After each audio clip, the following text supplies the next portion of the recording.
And now something completely different. Good afternoon. I'm speaking to you live just outside Los Angeles. I like to think balding is just God's way of saying, now let's see you get laid. Is it true that if you don't use it, you lose it? What I'd really like to do is put the greatness of this man in perspective. The hair loss community has a lot to be thankful for, having you as a spokesperson. You mean you just call this guy up? About life and about reality. And now, America's #1 reality radio show for men. Live from Los Angeles, it's Spencer Kobren's The Bald Truth.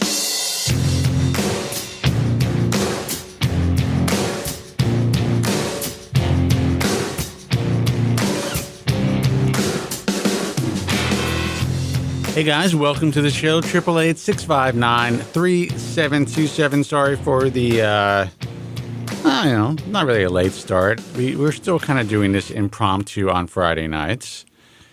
Friday afternoons here on the west coast of the United States.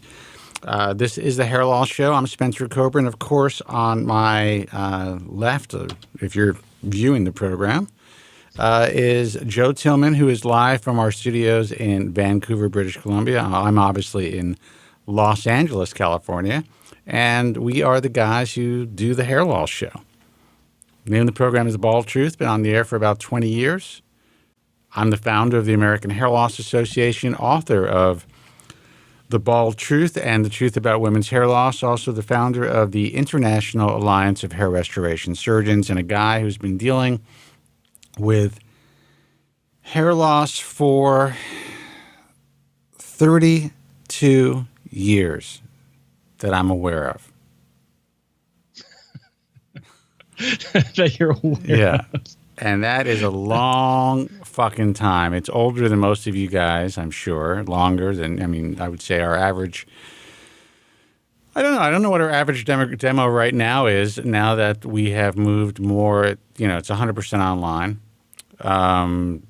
Probably, I would say, around 30, 28, 25. I don't know. Pretty young demo. Our demo, I think, is 24 to 34. Well, I would say that's our medium demo. Our demo is actually probably about 16 to death. Yeah, exactly. Yeah. Like if we were on radio, that's what I would, if advertisers would ask me what our demo was, it would be like 16 to death. Yeah, that's good. And they'll just kind of be like, what? Yeah.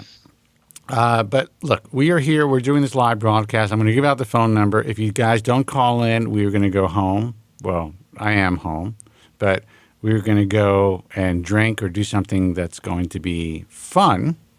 Not that the show isn't fun, because I enjoy doing the program, but I only enjoy it if we receive phone calls.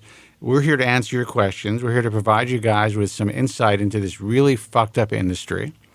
If you are someone who's dealing with hair loss, someone who's considering doing something about their hair loss, someone who is about to have surgery, someone who's scheduled to have surgery tomorrow. Well, tomorrow's Saturday, but sadly, not sadly, but there are clinics that will do surgery on Saturday and on Sunday. Yep. I was actually, a couple of years ago, just kind of doing a secret shopping type of call. And it was a clinic that happened to kill somebody here in Los Angeles. And I was asking if their doctors were accepted members of the IHRS and, all kinds of questions. And the first response to that was, well, in this industry, you have a choice of being a member of the IAHRS or the ISHRS. And I was like, really? That's interesting. I had no idea.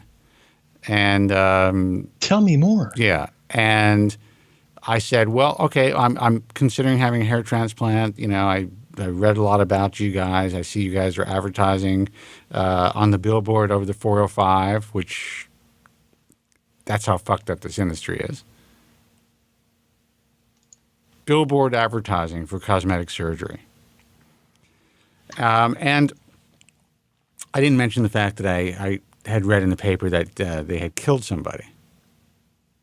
Just kind of left that out, that part out. Yeah. But so this particular consultant, this salesperson, this used car salesperson, in my view, Went on to tell me that I sounded like I really wanted hair, that I wasn't that I wasn't happy, and that they had they could help me.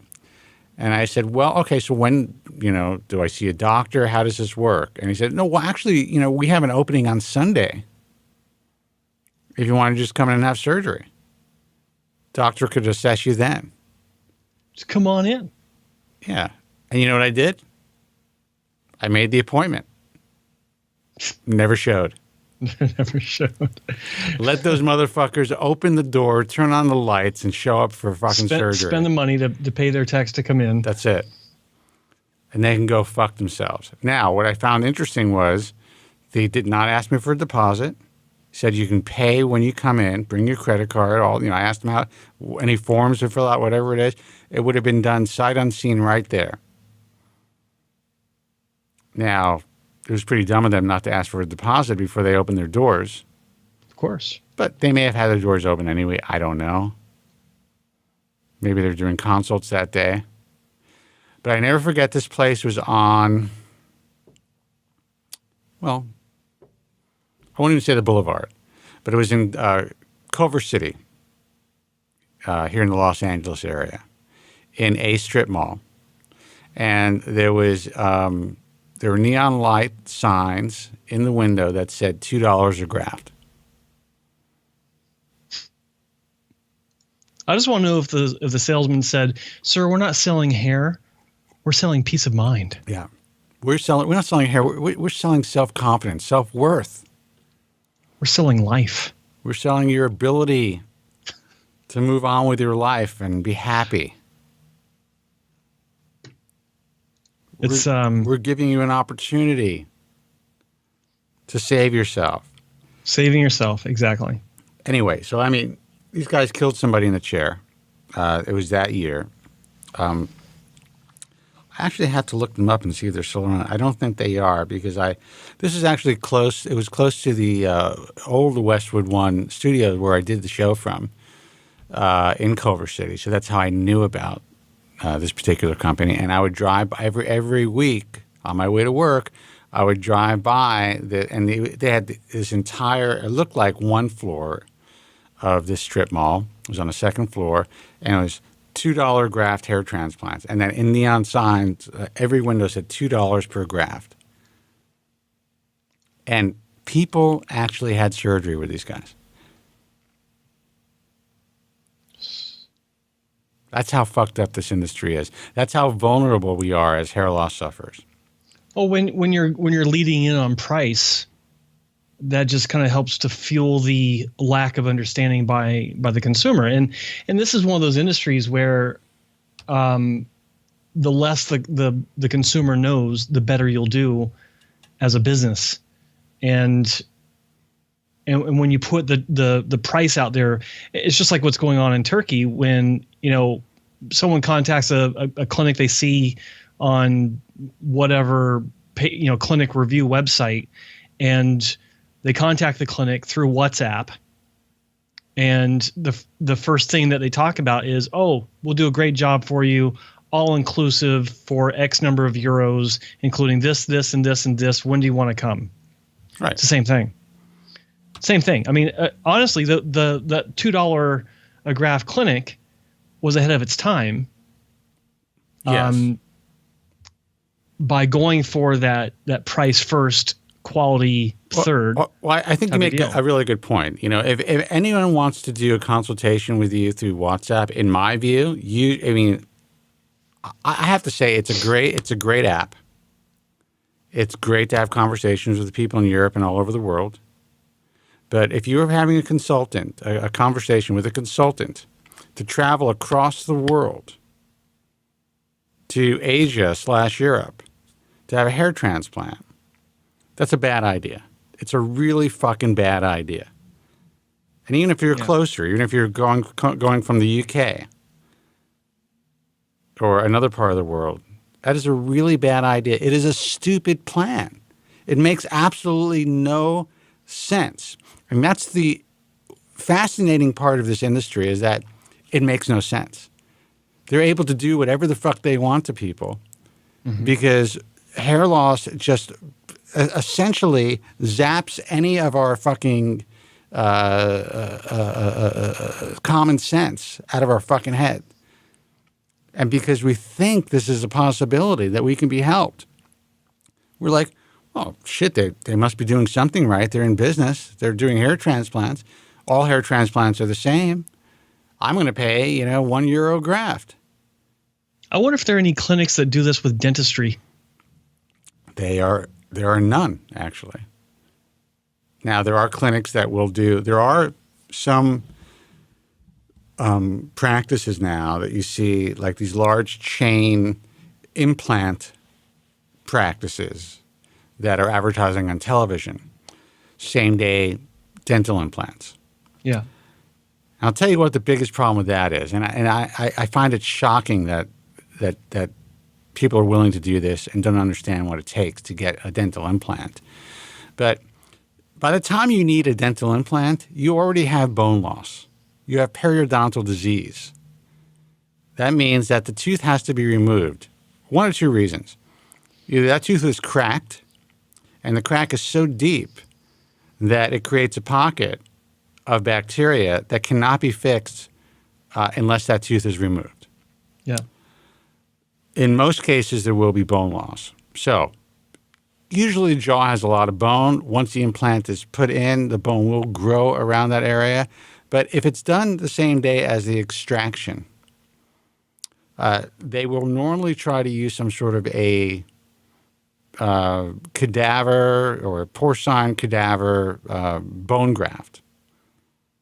So they will then go in. It's much more of a major procedure, extract your teeth, put in this fucking bone graft, and then slam that fucking implant, that titanium, into your jaw, and then put the crown on top of that in one fucking day. You want to get a dental implant done correctly? That tooth has to be removed. You got to wait at least 30 to 90 days for your natural bone to grow back. Yeah. And then have the implant put in.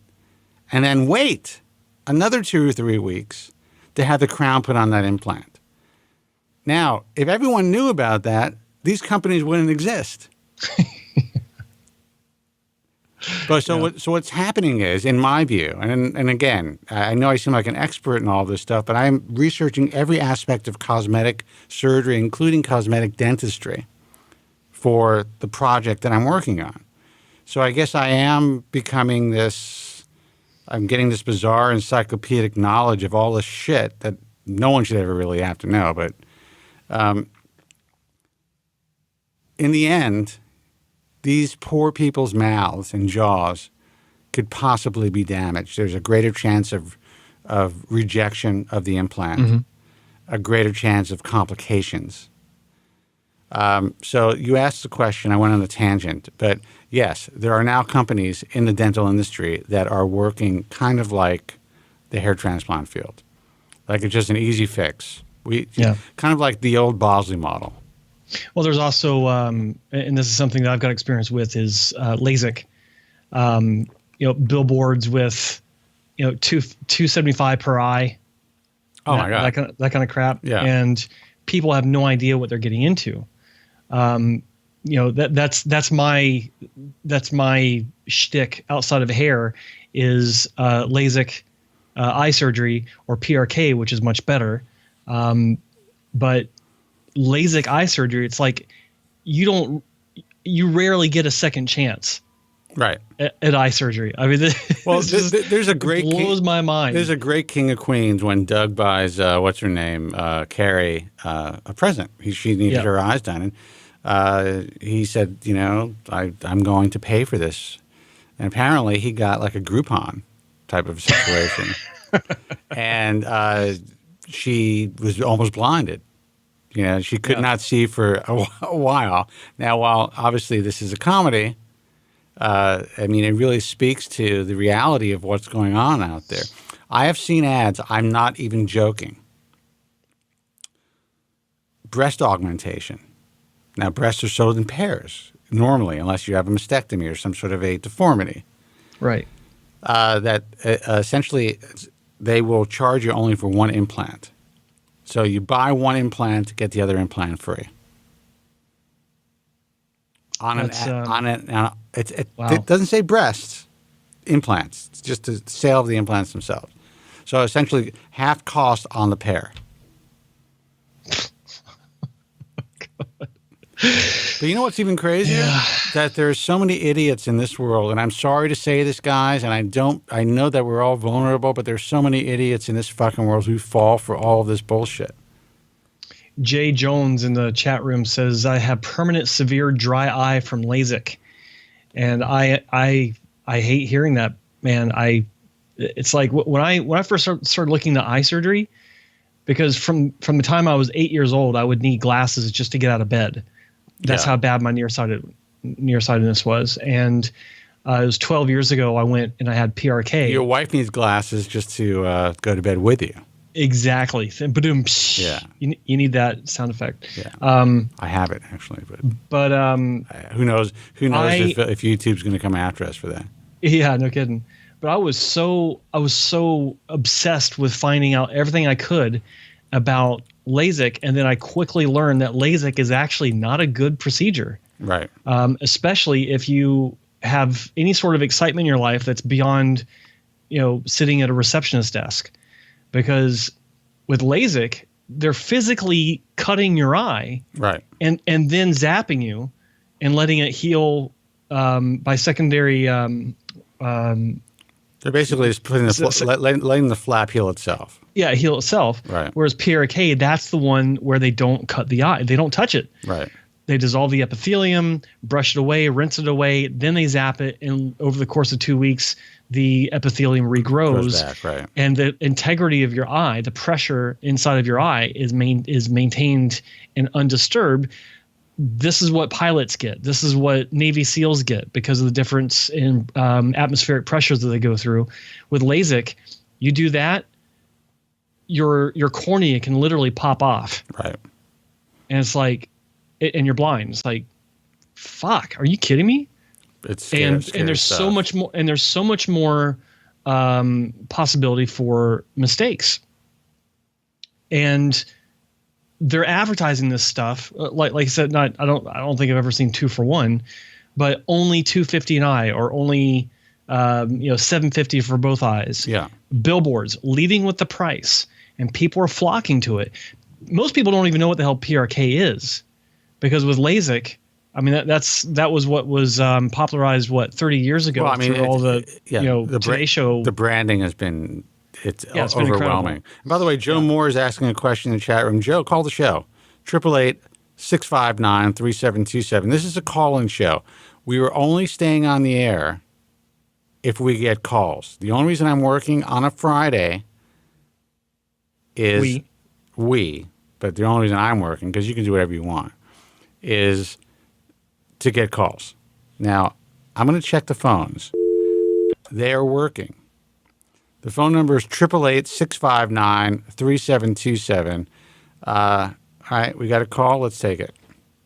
Hey, you're on the air. Who's this and where are you calling from? Hello. Joe Moore calling in. Mr. Moore, how are you, sir?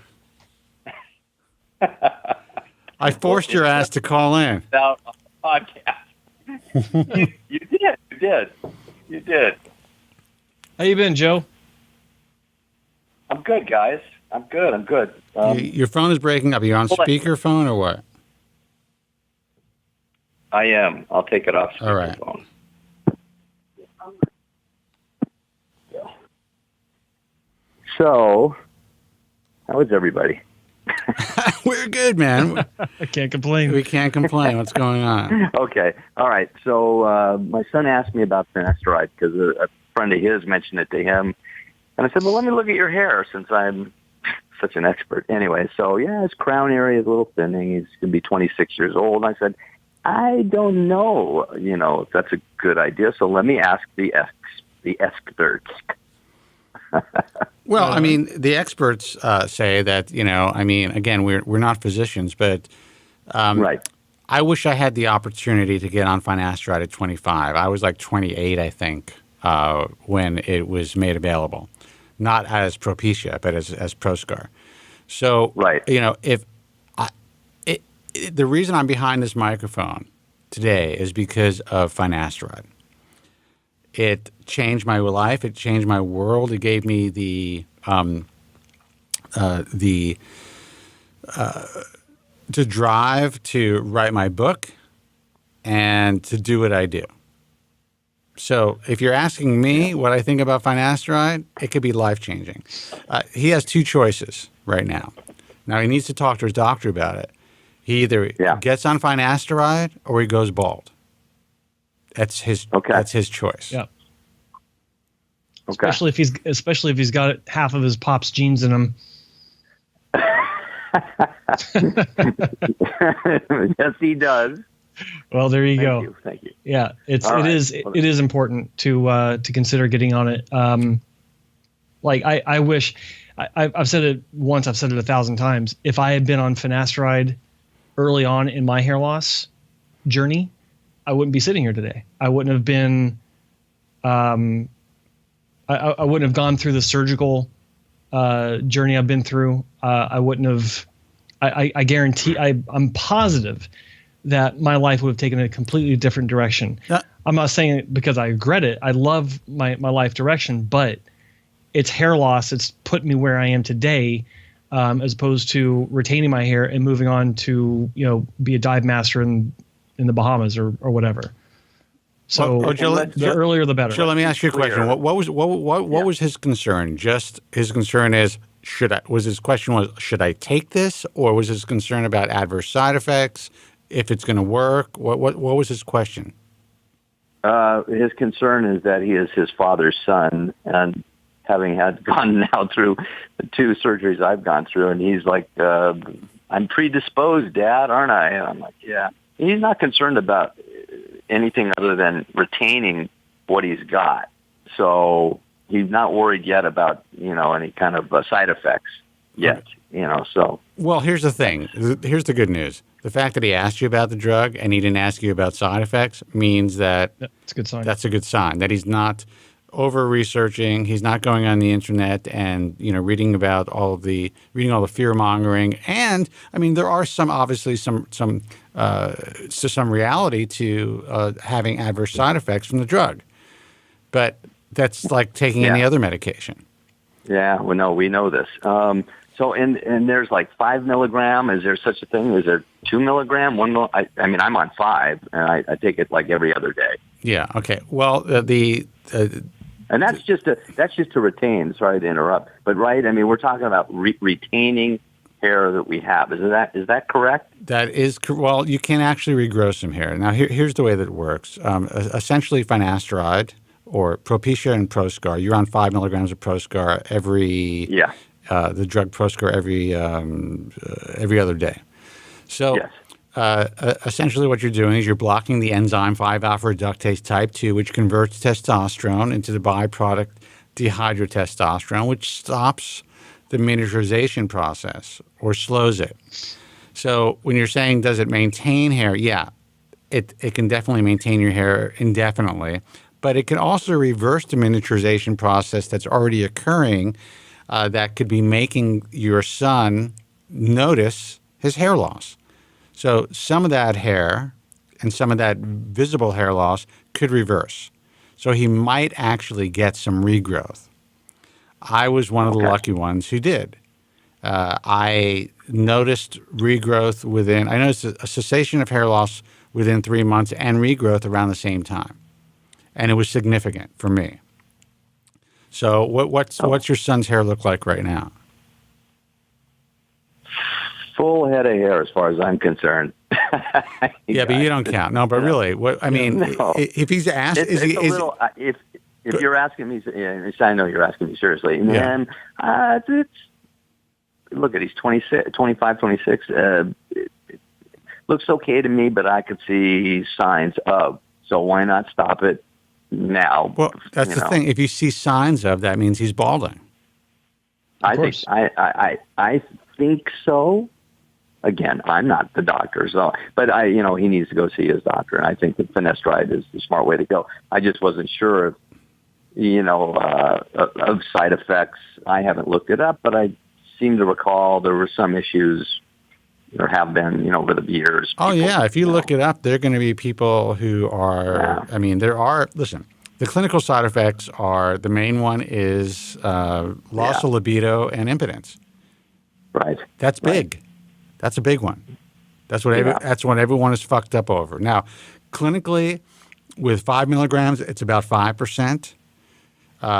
With 1 milligram, which is the dosage that your son would probably be prescribed, it's less than 2%. Clinically, it was 1.8% of the guys who were on the drug and 1.6 something percent of the guys on the placebo. Both had sexual side effects. So clinically, that's negligible. However, in the real world, what we're seeing online is more people seem to be experiencing side effects than ever before.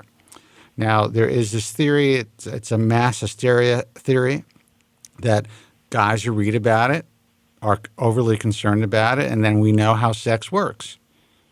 If you think you can't get it up, you can't get it up, dude. No matter what. Yeah. As soon as it enters your mind, that adrenaline kicks in, you're fucking finished. Yeah. So my advice would be for him to talk to a doctor who's knowledgeable about hair loss. You might want him to and see. You went to Victor, right? Victor Hassan for your transplant. You might want him to, at least talk to him on the phone, so that he can get a little bit of an idea of Dr. Hassan's clinical experience even before he sees his doctor. Right. Just to give him a little confidence. No, it was Jerry. Wait, no, I didn't see Victor. I saw Dr. Wong. Oh, Dr. Wong. It's like, right. Yeah. Yeah. Well, or speak to Jerry. I mean, Joe, what do you think? Yeah. Joe Tillman, what do you think? Sorry, what? I know. Jerry blankly. Do you think that I think things are going to, maybe his son speaks to Joe's hair transplant doctor? Of course. Absolutely. Just contact the office and talk to Christina at the front desk. I know there's someone else there as well, and just let her know that what you told us, and I'm sure she'd be happy to set up an appointment with Dr. Wong. Okay, all right. Yeah, just he'll recommend probably a quarter tablet of ProScar every other day. Because your son has so much hair still, he'll say that's more than enough, and that should settle. Okay. Now, there's an interesting story that just came out in the news 2 days ago, and it was about Ashton Kutcher talking about his hair loss and the fact that at the age of 25, he was prescribed dutasteride. Yeah. And it saved his hair for many years. He chose to get off the drug because he wanted to have children. And now he says he's starting to lose his hair again. It was a big story, but it's fascinating to me that, this is a guy that is obviously known for his looks, known for his hair. He didn't think twice about getting on the drug, and a much stronger drug than finasteride. It worked for him, and now he's admitting that now that he stopped, he's back into the hair loss game. So that's not a myth that once you stop, like let's say weeks or a month after you've stopped, that you could start seeing hair loss again? Let me ask you a question. If you stop brushing your teeth, what's going to happen?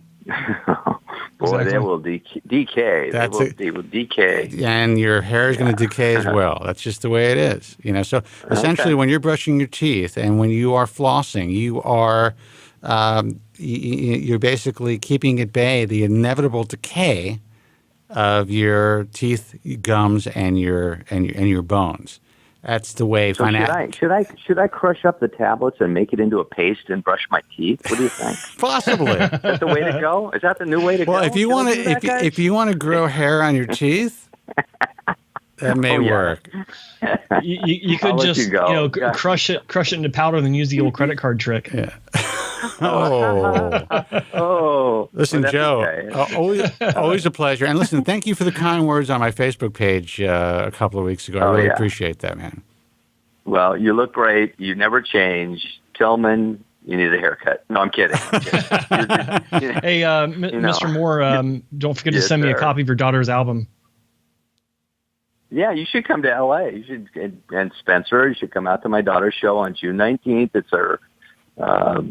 She's got a brand new album coming out, and come on, get out of the house, get out. Dude, if I got to wait in line for anything, I'm not going. You don't have to wait in line. Okay. There's no lines in these clubs in LA. It's not. We're not going to Staples or the. Well, I don't know if she's playing at the Whiskey. I don't know what's going on.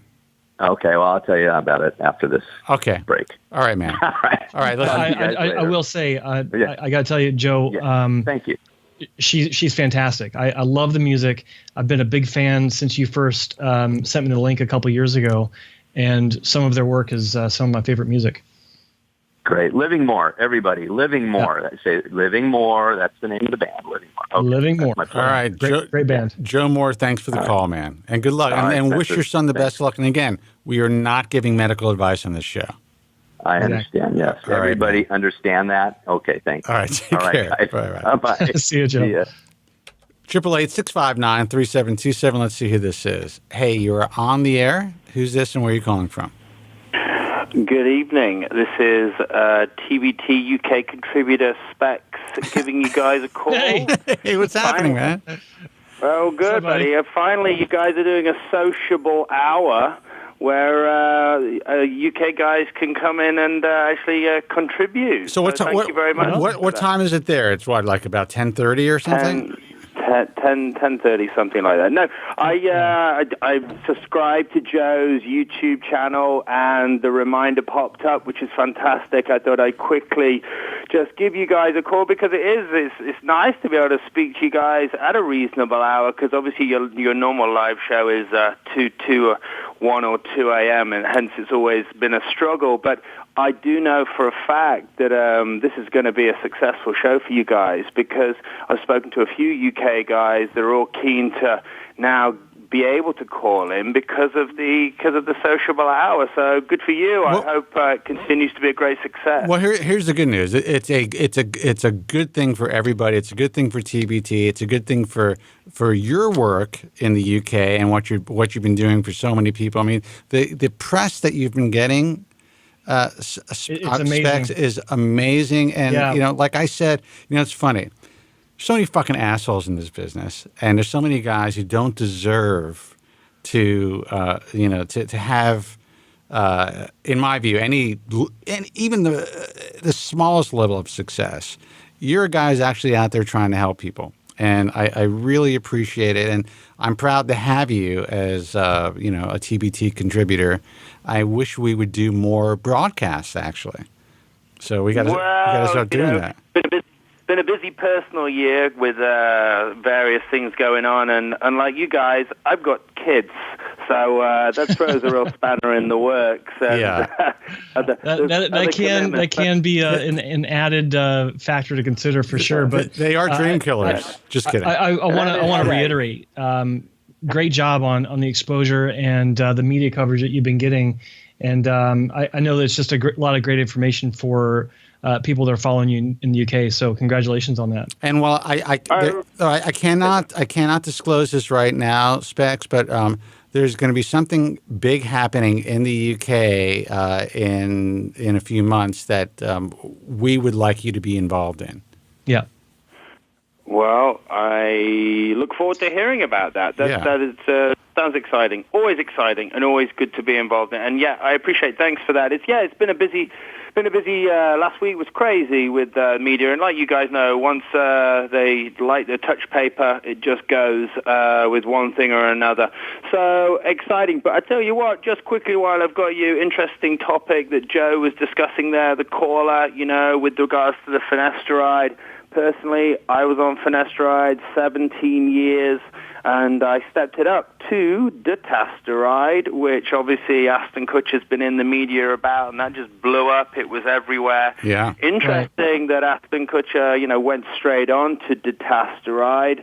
I love the way he's playing it down, that, he's been off it a few years and now he might get back on. It wouldn't surprise me if he ever came off it, but who knows, hey? But no, I got on really well with finasteride, as you guys both know. Really great success, but I chose to step it up to dutasteride, and I've had some great, maintenance with that, and been on that a few years now with no side effects. But each to their own. You tried dutasteride, didn't you, Joe? I remember. I did about 10 years ago, and I was on it for. I wasn't really tracking it. Like, I wasn't being really obsessive about tracking it. It was just I'll try it kind of decision. And I was on it for probably 2 years, and I didn't see any sort of benefits. In fact, I saw side effects of bloat. Like, I actually started. I got larger, and I don't know if it was water retention or what it was exactly, but I didn't even really realize it until I started doing some more of the videos I was doing back then. And I'd look back at myself and be like, what the hell is wrong with me? And I wasn't, I was in the gym every once in a while. I wasn't eating crazy, nothing extreme, but I had certainly gained a lot of puffiness in my face. And so I did stop at one point, switch back to finasteride. Again, no difference whatsoever for me. And but my puffiness disappeared, and it's never returned. So that's the only effect I ever had from it. Like we know, if it's not broken, don't go and fix it. Hey. Yeah. But yeah, I mean, I've had no, noticeable side effects changing from finasteride to dutasteride. It would be an interesting case study to take it back to finasteride and see what happens. But I don't probably want to roll those dice. I actually have a question for you. And guys, we'll take your calls in a second. 888-659-3727. I know that you had put online and you were tracking your results for a while that you were using bimidprost for your eyebrows. How is that working out? Well, no, thanks for reminding me on that one, because you know what? I had great results with that. I documented it on the Bold Truth Talk forum, and you can see the results there, and they were great. And you know what? Life just got in the way. I don't think I ordered the bottle, and it just slowly but surely, notoriously, stopped taking it, or stopped using it, rather. Eyebrows went back, and I only stumbled across a bottle again whilst we were moving house. I thought, you know what? Reminded me about my eyebrows, looked at my eyebrows, compared where they were like when I was using it. I was like, oh shit, they're bad. This stuff really did work. So I bumped the topic back up, and I've started using it again, and got a load of bottles on order because it's a prescription medication, and I'm going to redo it again and monitor it again. Now, hopefully, I can get back to where I was at with my eyebrows. It's like anything until you kind of step back and realize and reassess. My eyebrows were never a major concern of mine, but I must admit it was nice to regrow them and thicken them up, and it definitely did as a result of using it. And clearly, by stop using it, I lost maintained the benefits of using it, and hopefully I'll get there again. It'll take a few months, probably 6 or 8. You know the drill. Sure. Well, I know Joe wants to increase his but he wants more robust eyelashes, apparently. I knew it. I was waiting for that. No, actually, I heard you wanted to use it on your chest hair, Spence. Oh, man. Thank you. My 4 chest hairs. Everyone makes fun of them. Yeah. all 3 of them. All right, listen. Well, listen. I'll leave you guys to it. Great, to have you guys now on a Friday night. Good luck with the show. The show is just going from strength to strength. Everybody I speak to is aware of it. And, now you guys are now a Friday night and a reasonable hour. Well, listen, dude, you are Specs. You are, the UK contributor to the Bald Truth. So, I mean, you call in whenever you want, man. You're part of the show. Well, I appreciate that, guys. Well, listen, I'll leave you guys to it. Have a great evening, and hopefully see you guys soon. All right, buddy. Take it easy. Yeah, thanks for calling, buddy. All right. Later. Take care. Bye. Guys, phone number 888-659-3727. You guys who are on hold who just hung up, call back. Again, no calls, no show. That's the way it works. Specs has been getting a tremendous amount of press in the UK, and in turn, So has the Bald Truth. And so has the International Alliance of Hair Restoration Surgeons. And so has the American Hair Loss Association. So I mean, so has Hair Transplant Mentor. I mean, so is Hair Transplant Mentor. It's all for one and one for all. We want to be able to work with guys who know what the fuck they're talking about, who are really interested in helping consumers, and who have been through their own hair loss struggles. Specs is a guy who's had what? He may have had more surgeries than you. I think he has. Jesus. Yeah, I think he's had 11.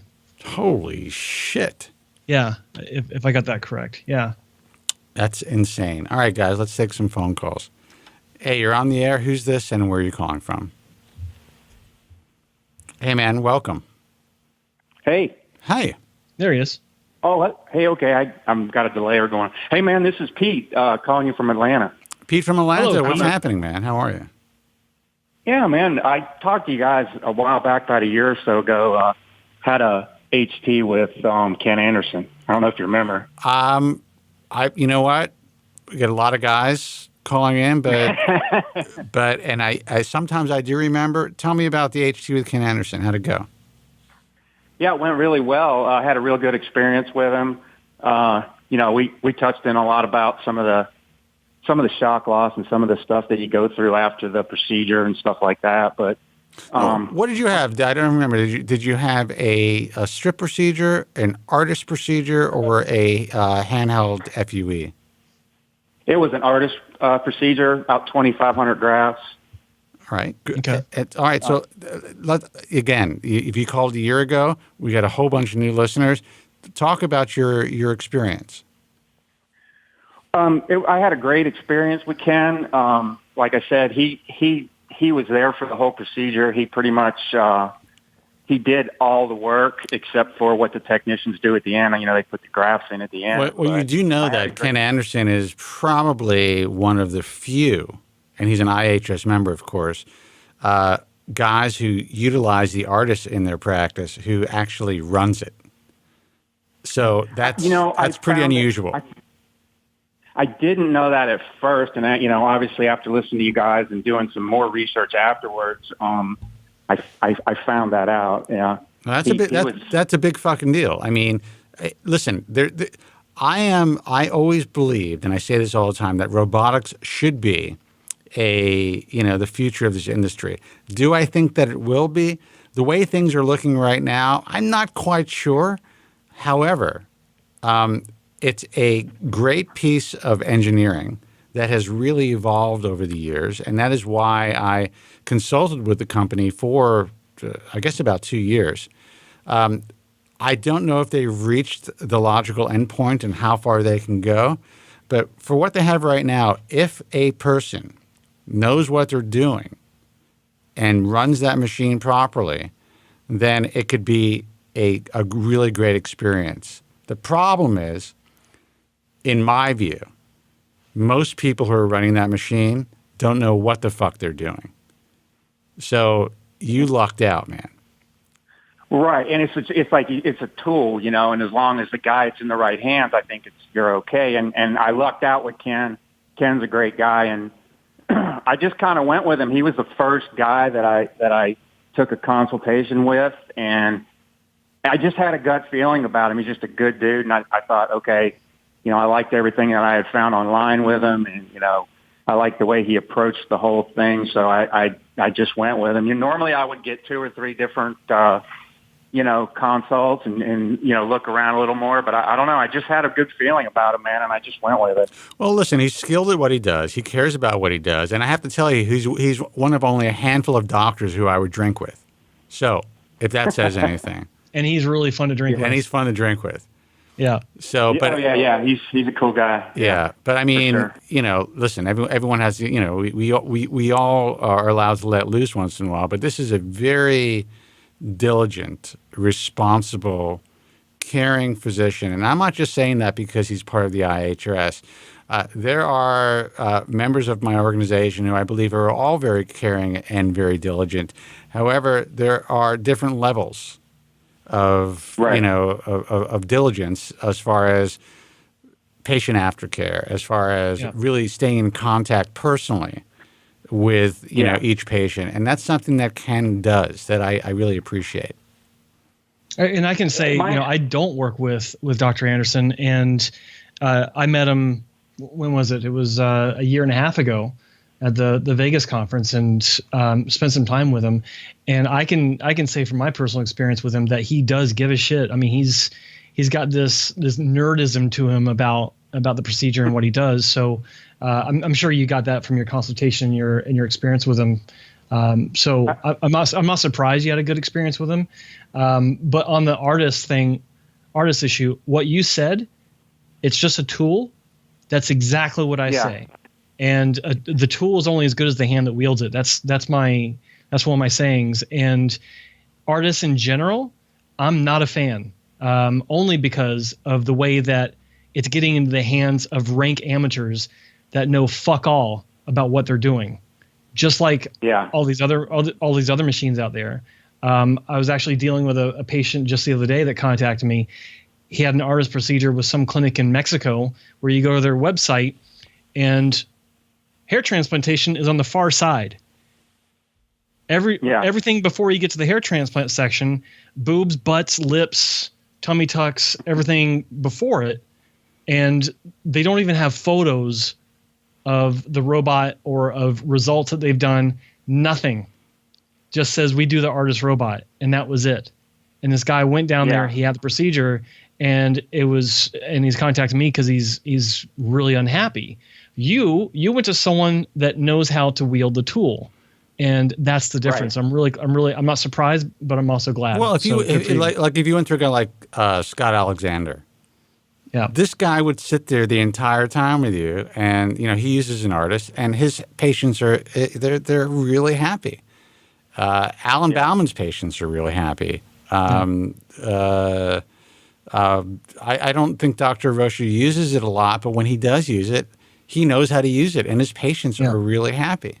Yeah. But I could name, Bob Bernstein too, on one hand, and it's not the machine. And I want to make this clear. And we're going on this tangent because this is an important subject for new guys who are tuning in to know about. This is not to demean or diminish the brand or the technology. It's great technology. But exactly what Joe says, it is 100%, in my view, no matter what anybody says or the way things are advertised, user dependent, because the user has to set those parameters. And as those as that device is going from area to area of the scalp, the person who's in charge has to know when there's an issue that has to be reset or adjusted in some way. If you don't know what you're doing, you are fucked. We had an undercover tech talk about, how a lot of people who set up this machine and other machines set things up before a patient comes to the door. And according to her, essentially what they do is they put the largest punch possible into the device, whether it's an artist machine or another device, to ensure that they are going to get a lower transection rate. Now, what does that mean? That means that it's not a one-size-fits-all procedure. I mean, they're looking at it as a one-size-fits-all procedure. They're not looking at individual patients, things of that nature. So, lesson learned here, you had a great experience because you went to a great doctor. And we have to kind of drive this home because there's so many new guys who are watching and listening who are still confused by all these different brands, quote unquote. Yeah. And they're looking at them as procedures. So I'm sorry that we took up your time with that rant, but I just thought it was important that we talk about it. Oh, no. And when I approached this initially, I saw the artist, I saw the strip procedure, and I really wasn't shopping the tool as much as I was the doc. I'm a contractor, so you can put a hammer in anybody's hand. It's kind of a crude comparison, but it's the same deal. It's the exact same. Yeah. It's a great analogy, actually. Yeah. And I can build something. I can give that hammer to somebody who doesn't know what the fuck they're doing, and they'll destroy something. So I was really shopping more the doctor than I was the art. The artist looked cool to me. Yeah, it was flashy and cool, and but I was more shopping who was going to wield the tool. And I just got a good vibe from the dude immediately. He did care he was there the whole time. He did all the incisions for where the transplanted hairs were going. Yeah. I couldn't have been happier with the whole procedure, man. And the results are pretty good too. So that's another benefit. Oh, dude, that does kind of mean something. Yeah, that's actually that's the big deal right there. So listen, man, I'm really. You start off, you don't want to get fucked up, and so that was the first goal, not to get fucked up, and then I moved on to let's see what the well, sometimes you don't know you're fucked up until a year later. Yeah. Well, that's true too. Yeah. Of course. So I'm about 16 months into this, and it's come in good, man. It's I'm really happy with the procedure. I feel like got a lot more hair. My wife even said, this was well worth it. I can't. If I lift up the back of my hair and look where he took the donor stuff, I can't see a single mark. I mean, now I'm 50 now, so I'm getting a little bit older. It might be harder to see, but I mean, my wife looked in there and she's like, I can't even see where they took this hair from. So, that's amazing. And the thing is, I know that he's a guy that actually spends the money on the upgrades. And that's another thing that people have to understand about all of these devices. Especially this device, is that, there are software and hardware upgrades that, in order to really have state-of-the-art work, the physician or the company has to be willing to invest in these upgrades. Yeah. Those who don't invest in the upgrades, it's kind of like comparing an Edsel to a fucking, a Maserati. It's not like buying a MacBook where you get free software upgrades. Right. For the OS. Yeah. You got to pay for each one. So I think it's really important for anyone who's considering having an artist or a doctor having a procedure done by a physician who has an artist. The first question should be, when was your latest upgrade? And do you have the latest upgrade? And if they don't, in my view, you move on. If this is what you want, you move on to a doctor who does and who is going to be there throughout the surgery. That's a good point. Yeah. Well said. That's a real good point. Yeah. All right, man. Go ahead. I'm sorry. Oh, I'm sorry. Yeah. No, I told you guys I'd call you back and give you an update, and let you know how it all came out. And I was just doing that, and it came out pretty good. I'm really happy. It lived up to my expectations. Obviously not back to White Snake level, but I'm happy, man. I throw a little Coco Kabuki in there and, some hairspray. I don't use the gas mask like Spence, but, when the hairspray. You should start because it'll save your lungs. Because I'll be 90 years old running marathons with that gas mask, believe me. I'm gonna look into getting one. I think Amazon's got a special this week, so I'll see what they got working. All right, dude. Just look for a relatively inexpensive respirator. They work great. Go to the zombie apocalypse section of Walmart and find your own. Dude, you're a fucking contractor. Go to the Home Depot. Use your discount card. I could be wearing this shit anyway, right? Yeah. Yeah, you should already have one. Yeah. All right, dude. Listen, I'm really happy that you had great results, and Ken Anderson, he's really good at what he does. So you lucked out. All right, man. Great show, guys. I enjoy listening to you, and everybody have a good night. Thanks. Take care. Thanks for calling. All right. Phone number. Jesus, my nose itches. No, I'm not doing any dry goods. 888-659-3727. Let's see who this is. Hey, you're on the air. Who's this and where are you calling from? Hey, Spencer. It's Jeff from Connecticut. How's it going? Jeff from Connecticut, the Constitution State. How are you, sir? The Constitution State. The one and only. What's going on? Yeah, I'm good. I can't believe you even said that. Jesus.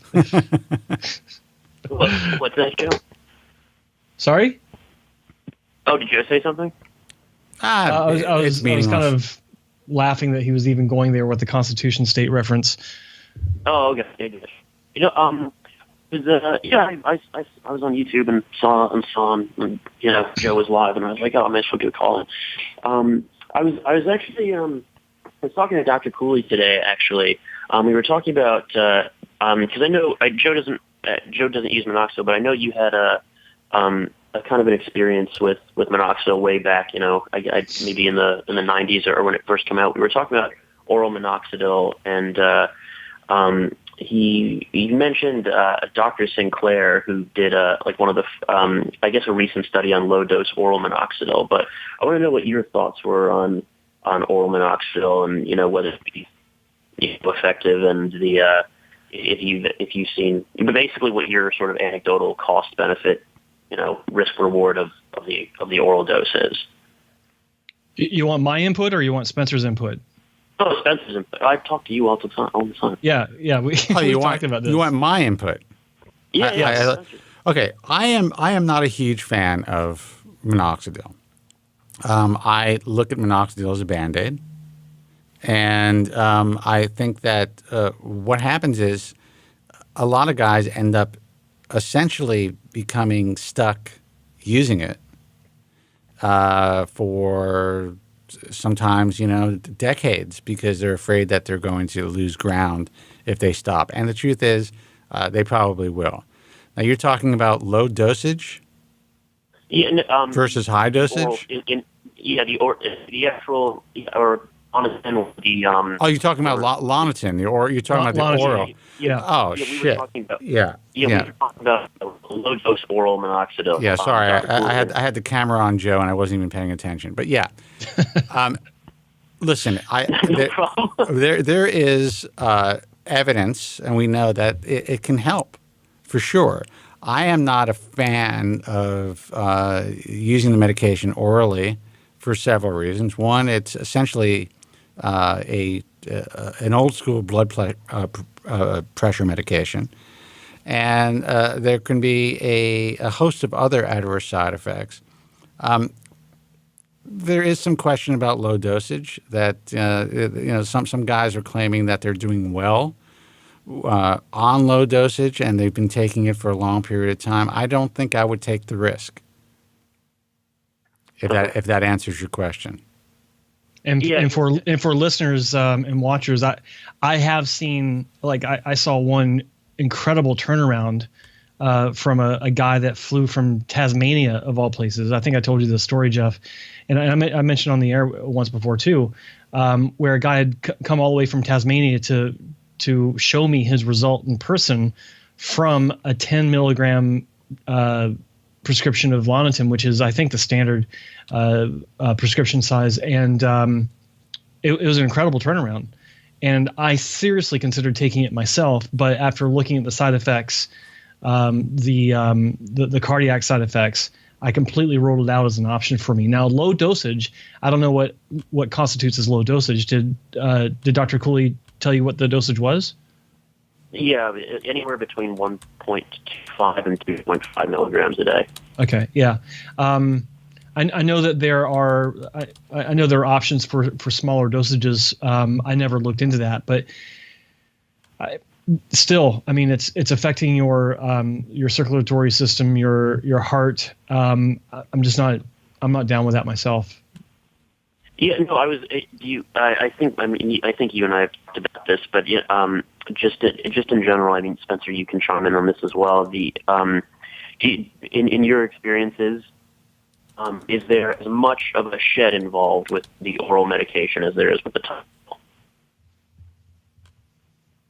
Spencer? He said I could chime in. He was asking you.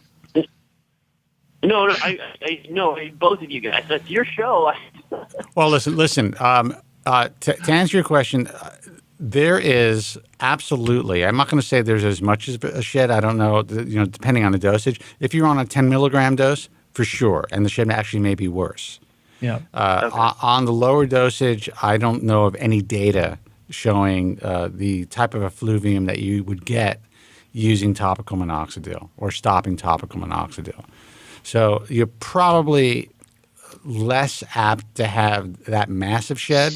However, if it's helping, that means when you stop, you're going to go through some degree of effluvium. Right. Mm-hmm. It may not be handfuls in the shower or, crazy amounts in your brush or comb, but you're going to lose hair, and it's going to be noticeable. So if you can't deal with that, then, don't start. Don't start, because if you start, and then all of a sudden you're like, this is really weird. My heart's pounding a little heavy, or I feel a little breathless today, or I'm a little lightheaded. There's a little bit of extra pressure on my chest. And why also, is my left arm tingling? And also, what about your more pressure, eye pressure? which they don't really talk about. Yeah, exactly. You know. Yeah. It could affect your eyes as well. I mean, who the fuck wants that? Why is there hair growing out of my lip? That kind of thing. I was wondering that the other day. I don't know. Sometimes, I think to myself, oh, let's give it a shot because, finasteride, it keeps your hair and it's a great preventative tool. But I think a lot of people, they go off of it and then they, maybe years or months later they say, oh, I'll give it a shot because, maybe I'll get a little bit of extra regrowth, and they just introduce a whole new host of problems with it. But I don't know. I don't know if you still remember my issue. I have this sort of problem in my donor area from over harvesting it, and I tried the minoxidil. I tried the oral minoxidil, that is.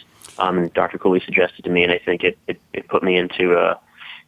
We were talking about possible causes for my recent shed, and it very well could have been this oral minoxidil. So my concern is also Joe's talking about cardiac issues. I mean, I'm not a doctor, but I know that the 10 milligram dosage has been shown to cause cardiac or heart enlargement.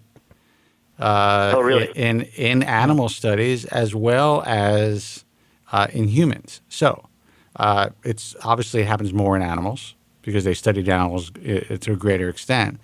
But even the chance of that for me with the other host of side effects compared to finasteride,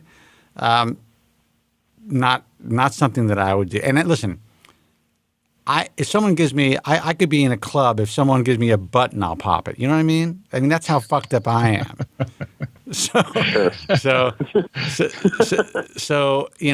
but just, I don't want anything that's going to possibly enlarge my heart or give me any possible extra pressure in my eyes and, affect my eyesight or, that's what, listen, most guys, a lot of guys my age and even younger are using Viagra for not just because they necessarily need it, just because they want to be Superman and they want to feel invincible in bed. They're using it recreationally.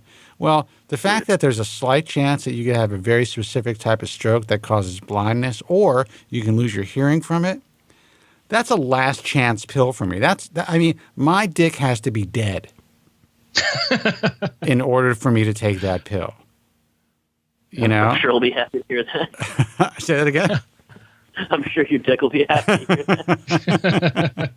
But I mean, honestly, that's when so that's just there's a yes, this is a hair loss show, guys. Yeah, it's a cost benefit ratio to me, and for me, finasteride, everything that I read about it, even before it was being used for hair loss, seemed relatively low risk compared to a lot of other medications that are being used, including RU58841, in my view, which is being used as a gray market product.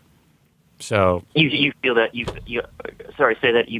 meant finasteride is more tolerable than RU8584 or whatever it is. Well, definitely during the clinical trials when they were showing what the results were during the phases, I felt that finasteride was obviously because it went through phase 3 and is already approved, was a safer bet. Right. Currently, anyone who's fucking with RU58841 topically, buying it from overseas or whatever, and then mixing it themselves, I don't even understand why they would take that chance. Yeah, just to return to minoxidil quickly, because I could never handle the topical stuff, the liquid stuff, because I have asthma. So every time I use the topical stuff with the propylene glycol, or maybe it penetrated too much, I always experience some sort of like minor asthma flare up. So it's I talked to him today that I was stopping Dr. Cooley, that I was stopping the minoxidil. So I've never had sort of a positive sort of interaction with it, and this is sort of just like a test trial run to see if it would help at all, and I don't think it has. Well, listen, I think Dr. Cooley is very reasonable and appropriate in his recommendations. He's obviously Yeah. No, I have nothing bad to say about Dr. Cooley. He's been great. We're just. Oh no, I know that, and I'm not sensing that from you at all. I just want people to know that I mean, I just am not personally, as a non-physician, as a layman, but as someone who's been in this industry for a very long time, not a fan of people taking Lonitin. Yeah. Gotcha. But that's just me. I would suggest, if it wasn't discussed, if you're going to stop taking your prescription of Lonitin, to kind of taper off of it. Don't just quit cold turkey because of those shock issues we talked about. Yeah, he suggested that as well. Perhaps like going every other day or every third day, and then just gradually phasing it out. Yeah, no, titrate off that drug, man. Do not just stop it. Is that right? That's the word, titrate. Titrate? Yeah. I don't know. It is. I'll look it up. Yeah. Sometimes sometimes it's like, do you know when you're writing and you forget how to spell the for a second? Does that ever happen to you? Something that simple? Yeah. Okay. Sure, all the time. All the time. All the time. Yeah. No, that actually has happened to me before. Let's see, by measuring the volume. No. Titrate, ascertain the amount of a constituent in a solution by measuring the volume of a known concentration of reagent required to complete a reaction with it, typically used as an indicator. No. Say that again? No, I'm not. No. Say that again. It doesn't mean what you thought it meant. What does titrate mean? God. Ascertain the amount of a constituent in a solution by measuring the volume of a known concentration of reagent required to complete a reaction with it, typically using as an indicator. Now tell us in your own words what it means. There's got to be another definition. Hey man, I'm just looking on the interwebs. Let's see. I'm a published author, dude. I got to get this right. Anyway, listen. I really I appreciate the call. I'm sorry that you didn't do well on Lonitin. If it caused the shed, that's always a possibility with any agent that you add to your regimen. Like right now, like as of today, how are you feeling about your hair? I mean, it's kind of weird. I feel great about my hairline now. I had a really bad experience with another doctor, and Dr. Cooley sort of sorted out the hairline, and it's just the donor region that's still pretty fucked up. And I've talked to a few of Joe's doctors and about using beard and body hair to potentially ameliorate that situation a little bit. It feels like ultimately though I traded the what's the way to describe it, the back of my head for the front of my head almost. Yeah. I fixed one problem but created another one. Yeah. Yeah. But that's sort of my situation now. But I mean, if I had to do it all over again, no, I wouldn't do it. I'd just much rather have a normal, slightly receded hairline than looking like I have some sort of like cancer in the back of my head. I get it. I did a strip with Cooley, so that's very, very well concealed. It's like maybe like a millimeter wide, but it's after he had an FUE procedure, which caused this thinning that he's experiencing. So he probably took down some of that shotgun effect in the back of your scalp by removing a portion of the scalp. Yeah, I have post-op pictures of it. You can see in the strip that they took. There's you can definitely see the FUE pockets within the strip itself. Right. But it's it was the FUEs were done in like a very kind of like narrow band, so it was almost like kind of like a big strip of FUEs as opposed to when you like Dr. Basanga talks about his homogenized extraction pattern, which is probably the safest way to do it. The physician that did this one, was almost like a dense pack of extraction. So was it a physician who did it, or was it a technician who did it? No, it was a technician that did it, but it was a well-known physician that I'm not going to say his name at all. But it's a well-known physician who has the wrong technicians. Yeah, I mean, yeah, sure. Yeah.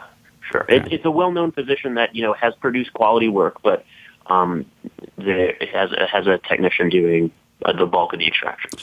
Well, what happens a lot, sadly, and that's why we are kind of changing the IHRS a lot this year. And there's some very well-known, very well-respected physicians in the field, guys who are on people's short lists for years, who have felt the economic pressure to convert their practices over to at least 50% or maybe even an FUE dominant practice.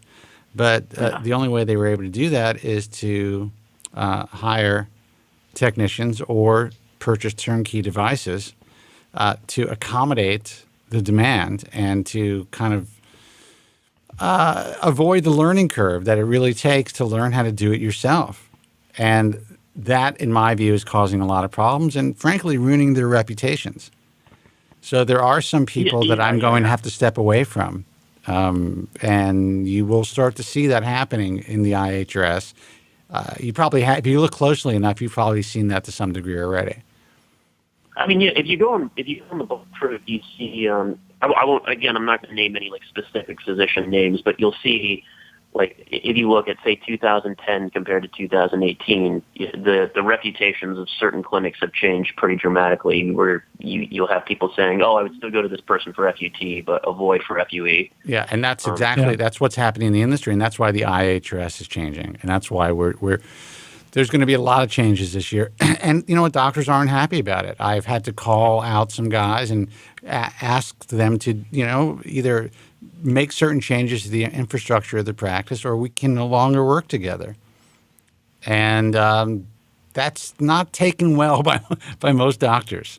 Right. Imagine it's not. Yeah. Yeah. Yeah. And believe me, I love to take their money. I am not averse to making an income and to making as much money as I can. But you know what? It's destroying what I've built. And go ahead. The thing about I just want to say because you have the what do you call them, the advisors or the patient representatives or the clinic representatives on a lot of these forums, and somebody will post like a bad FUE result, and then instead of just saying let's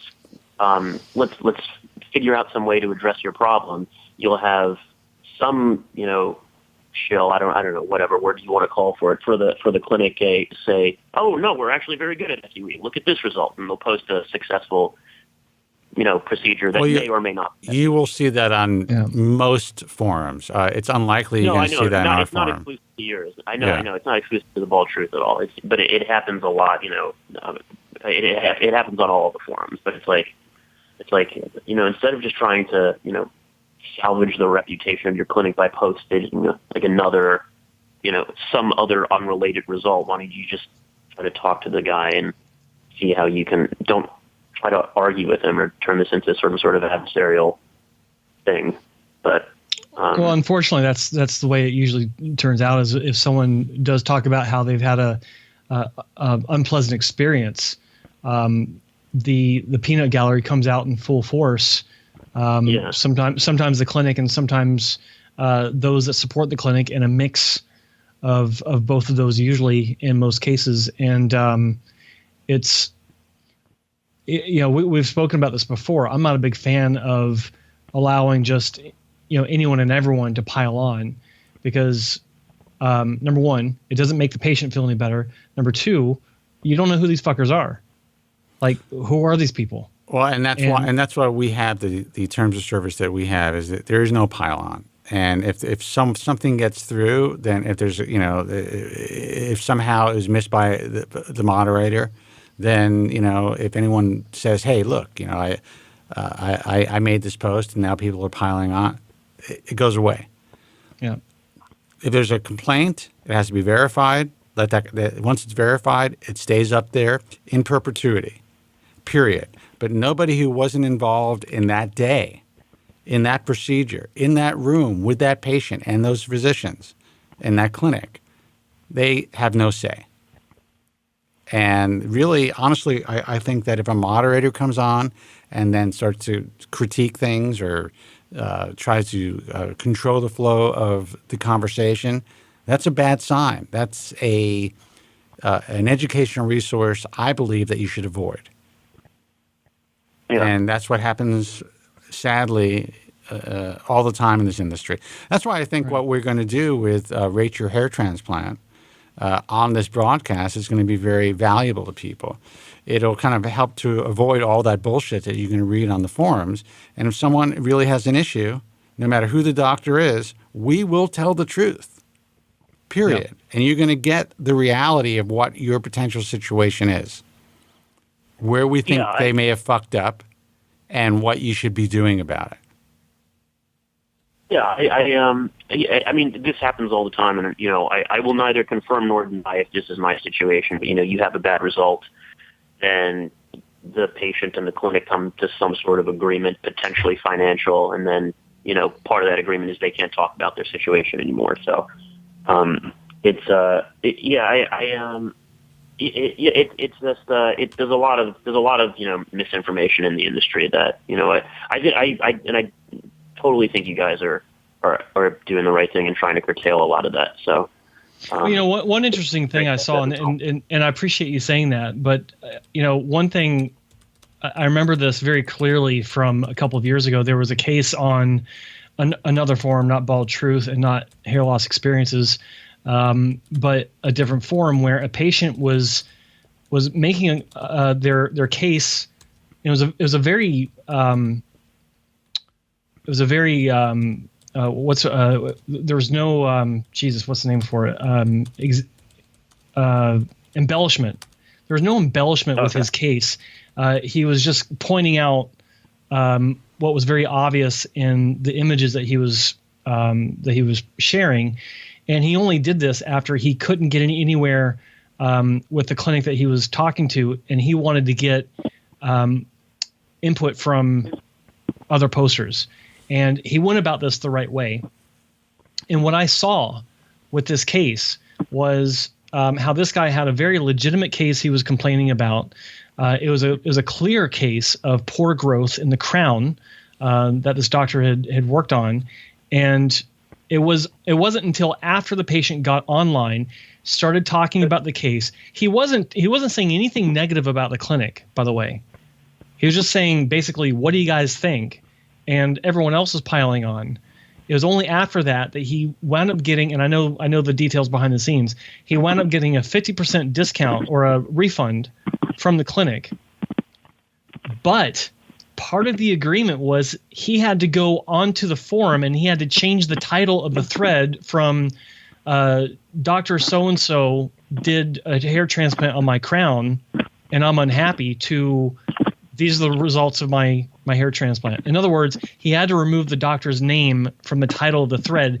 And because I know how this forum works, there's several days grace period before you can change anything. It was after that grace period.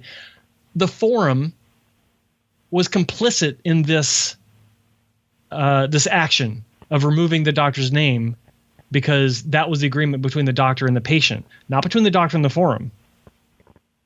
And the forum supported this and went ahead and violated their own TOS to make this change. And now you can't find it. No, you can't. If you want to know about this doctor, can't find it. Yeah. Well, listen, man, we're going to take some more phone calls, but always a pleasure. And you're a great contributor to the show, and just people hearing your experiences, I think it's really your experience, I should say, and your ongoing experiences. It's really important. I mean, you went to somebody who had and I think I know who you're talking about, a tremendous reputation for many years, still great at what they do. However, based on economic pressures and based on the evolution of this field, they had to make certain choices in order to play catch up. And those choices, sadly, have harmed some people. Yeah. Yeah. Well, yeah. I appreciate you taking the call anyway, and doing what you're doing. And you don't need a pep talk, but I think it's a great thing that you're doing. I'll call again soon. All right, man. Thank you so much. You take care. Thanks for calling, buddy. Bye-bye. Okay, Joe, you said go ahead. Go ahead what? And I'm going to ask you. Go ahead. I can discuss that? Question. Yeah, go ahead. Why not? Well, because I don't know if the person knows that you discussed that with me. Ah, good point. Good point. So let's take another phone call. You think? Let's take another phone call. Hey, you're on the air. Who's this, and where are you calling from? Hi. Hi. Hello. My name's Lucas Clark, and I live in Canada. Hey, Lucas Clark. Are you living? How old are you, kid? You sound like you're a young guy. I'm 16, and I just wanted to say Bush did 9/11. Nigger, nigger, nigger. Thank you for the call, dude. Thank you so much. 888-659-3727. That's the beauty of live internet broadcasting. Let's see who this is. Hey, man, you're on the air. Who's this, and where are you calling from?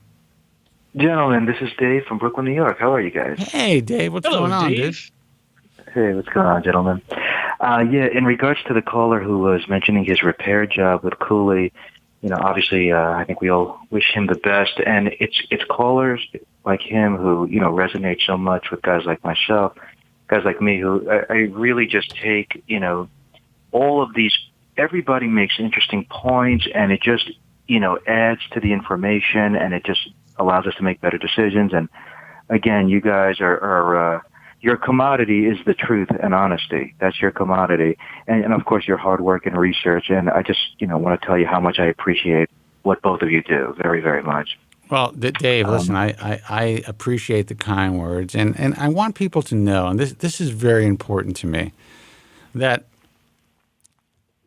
doing what I do, and Joe does what he does, it's hard. It's hard trying to find, the right physicians for everybody. It's hard trying to, when you are not sitting in that office day in, day out and seeing every move that, that's going on, it's really impossible to give somebody any type of a guarantee that they're going to get a great result if they choose a doctor who happens to have made the grade to be part of the IHRS. And that's why I really try to make it clear that surgery is a last resort.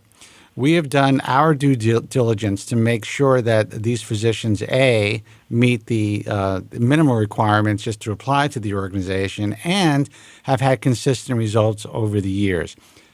Things change, and that's the beauty of what we do and what I do is like I will kick somebody out of the IHRS, or I will say, hey, look, you know what? I'm not really that happy with what's happening, and how you change the infrastructure of your practice. Even if I'm not getting complaints, I may choose to separate myself. You will see guys no longer be on the IHRS, and then new guys pop up all the time. So I think it's really important for anyone. And like you said, you say that we're a commodity and that we're doing great work.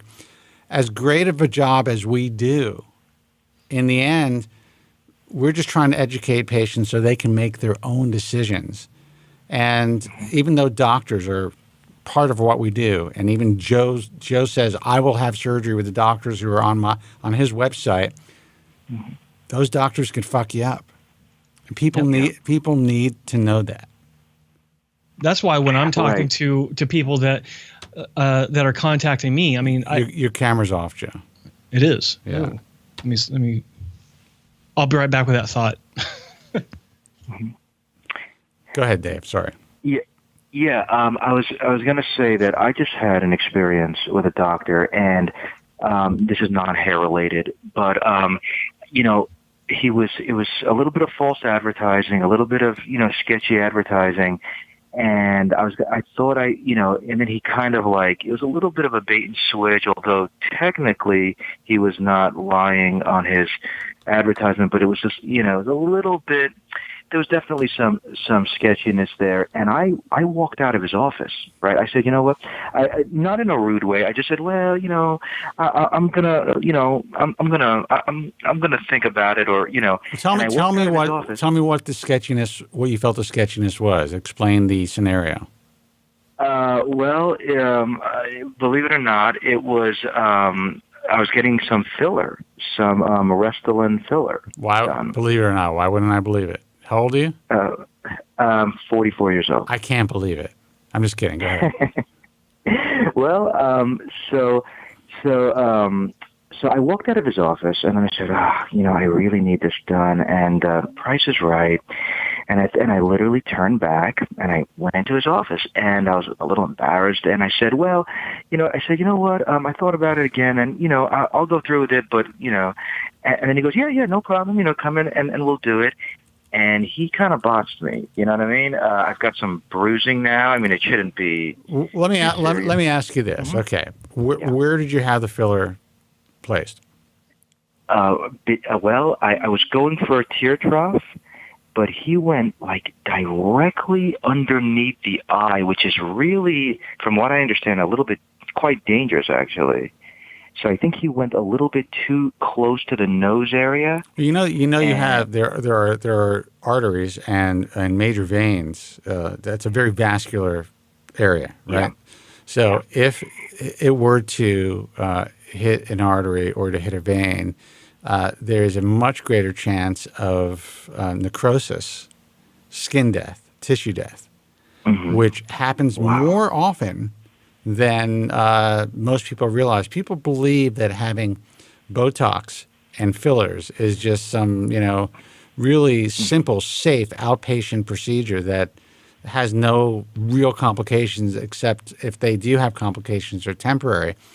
Some of these complications are permanent. People lose pieces of their face. Yeah. So this is not to scare you, because this did not happen to you, but this is just to further educate you if you decide to have this done again.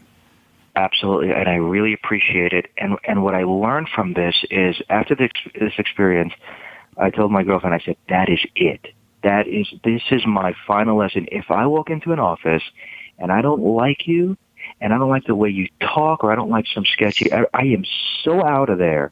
I am like, I'm kind of happy this happened, because this is it. And the other guy I go to, who just was not available, this guy is like the nicest guy. And of course, nice guys can do bad work, and bad guys, mean guys can do great work. I understand that. But in my experience, when the guy or the female, if I'm not enjoying the way they talk, if I don't like the way if I don't like even the way their receptionist is talking to me, from now on, I'm taking that as a red flag. I am so out of that office. Well, that's actually smart. But let me ask you, and if this is too personal, you're anonymous anyway. But okay, so essentially, what you wanted to do is you felt that your under eyes were a little hollow, or you needed them to be lifted. Okay. Exactly. Now, what people don't understand, and this is really important, and again, I know all of this because I've been researching this for going on 6 years. I don't know. When did I do the first plastic surgery live? 2012. After that first broadcast, I realized this is the most fucked up industry. It's worse than hair. And I want to really do my due diligence before I got on the air, so that I'm not just a person interviewing doctors so that I could promote them, that I can give people advice like I do with hair. There's something known as, or not really known, but it's called filler fatigue.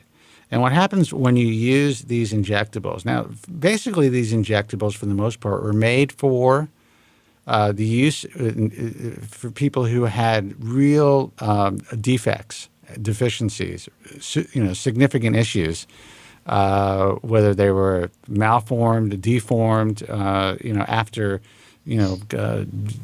skin cancer surgery, or, people who have had gauntness from different diseases, including HIV. These are all great products for these uses. The problem is, as you continue to fill your face, every time you're injected, you're causing, even if it's minute, some sort of fibrotic tissue to form. So I didn't know that. Yeah, so you're causing, microscarring. Not the end of the world. You do it a few times. But you're also, if the skin is still taut enough, you're also stretching the skin out. So imagine if you're inflating a balloon and then it deflates when the filler starts to wear off and goes to the lymphatic system and whatever. And then you have to inflate it again. Every time you inflate that area again, you're building a larger pocket. You see a lot of women who are walking around, and it's called filler face because they start to look like they have this pillow type of a look where their first few injections may have looked pretty normal, but eventually these doctors end up having to fill up larger spaces because your skin is being stretched out and the pockets are becoming bigger. So in order to maintain that same lift and that tautness of the skin, whether it's the eyes, the cheeks, the chin, jawline, the lips especially, and the cheeks, you're creating these bigger pockets. You're also creating more weight because you're adding volume. Why do we age? We age because of a lot of reasons, but one main reason is gravity. So if you're adding more weight to those areas, including under your eyes, gravity is taking place. As your skin loses elasticity as we get older, that gravity is going to have greater effect. So essentially, in my view, these motherfuckers are aging people before their time. And I have had physicians, and I've done some interviews, and I had one doctor basically say, and then he was a little skittish after he saw it on the air, basically say that he would never have filler injected into his face. And you know what? It's really better for his business because women are coming to him to have facelifts earlier than they normally would. Wow. I really had no idea any of this was the case. I thought I had done all my research, and there you go. I guess I had not. I should have looked into the long-term consequences, side effects, or.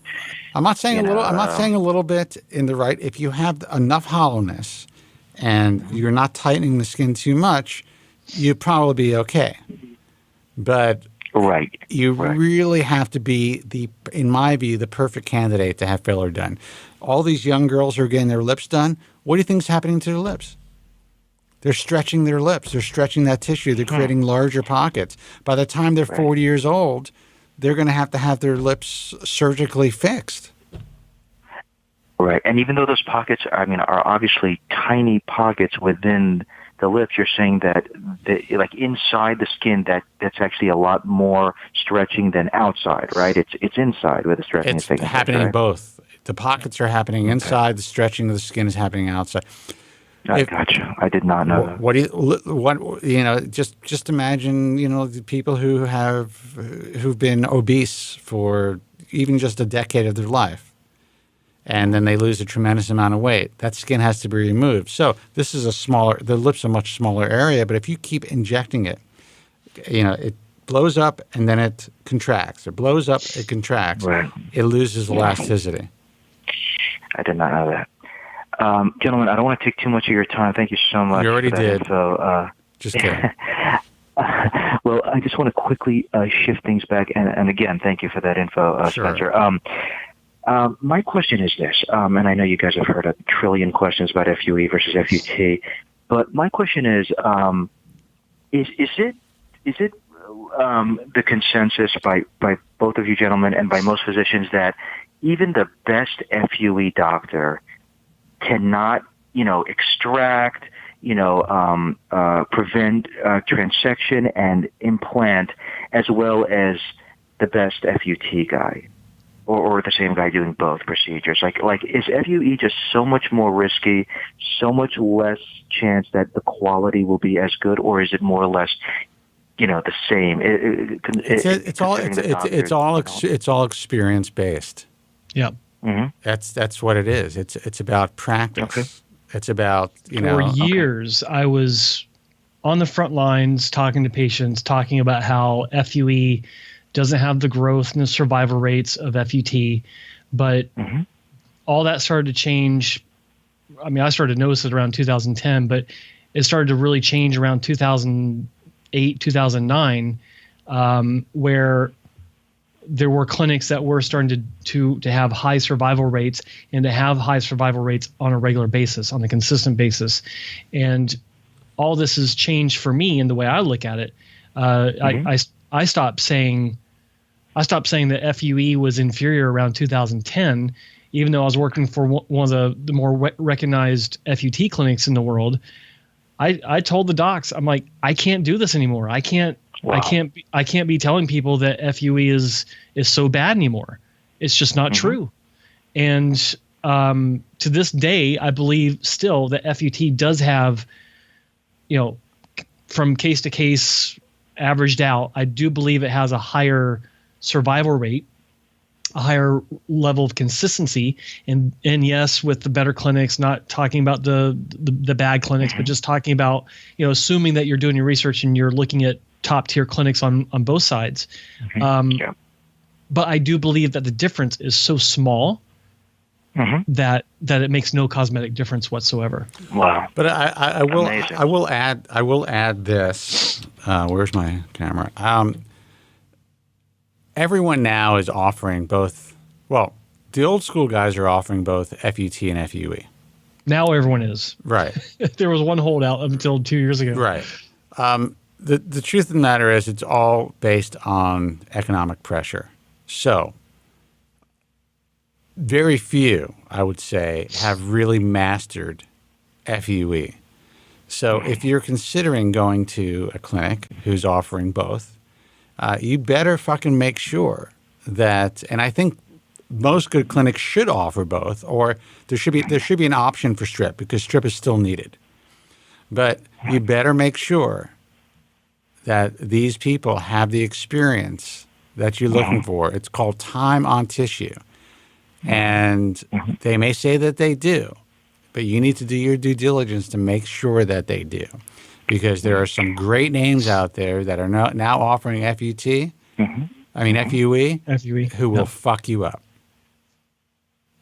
Well, you know what? I was gonna hold back on my last question, but you're playing right into my hand here because I was looking at a guy. I was looking at Dr. Voorhees, and I know he does nothing but FUE. So my question was going to be, would he be the ultimate FUE guy because that's all he does, or would a guy like Cooley who does both, would he be better? Because but even though he's doing both, and obviously has less FUE, work, at least.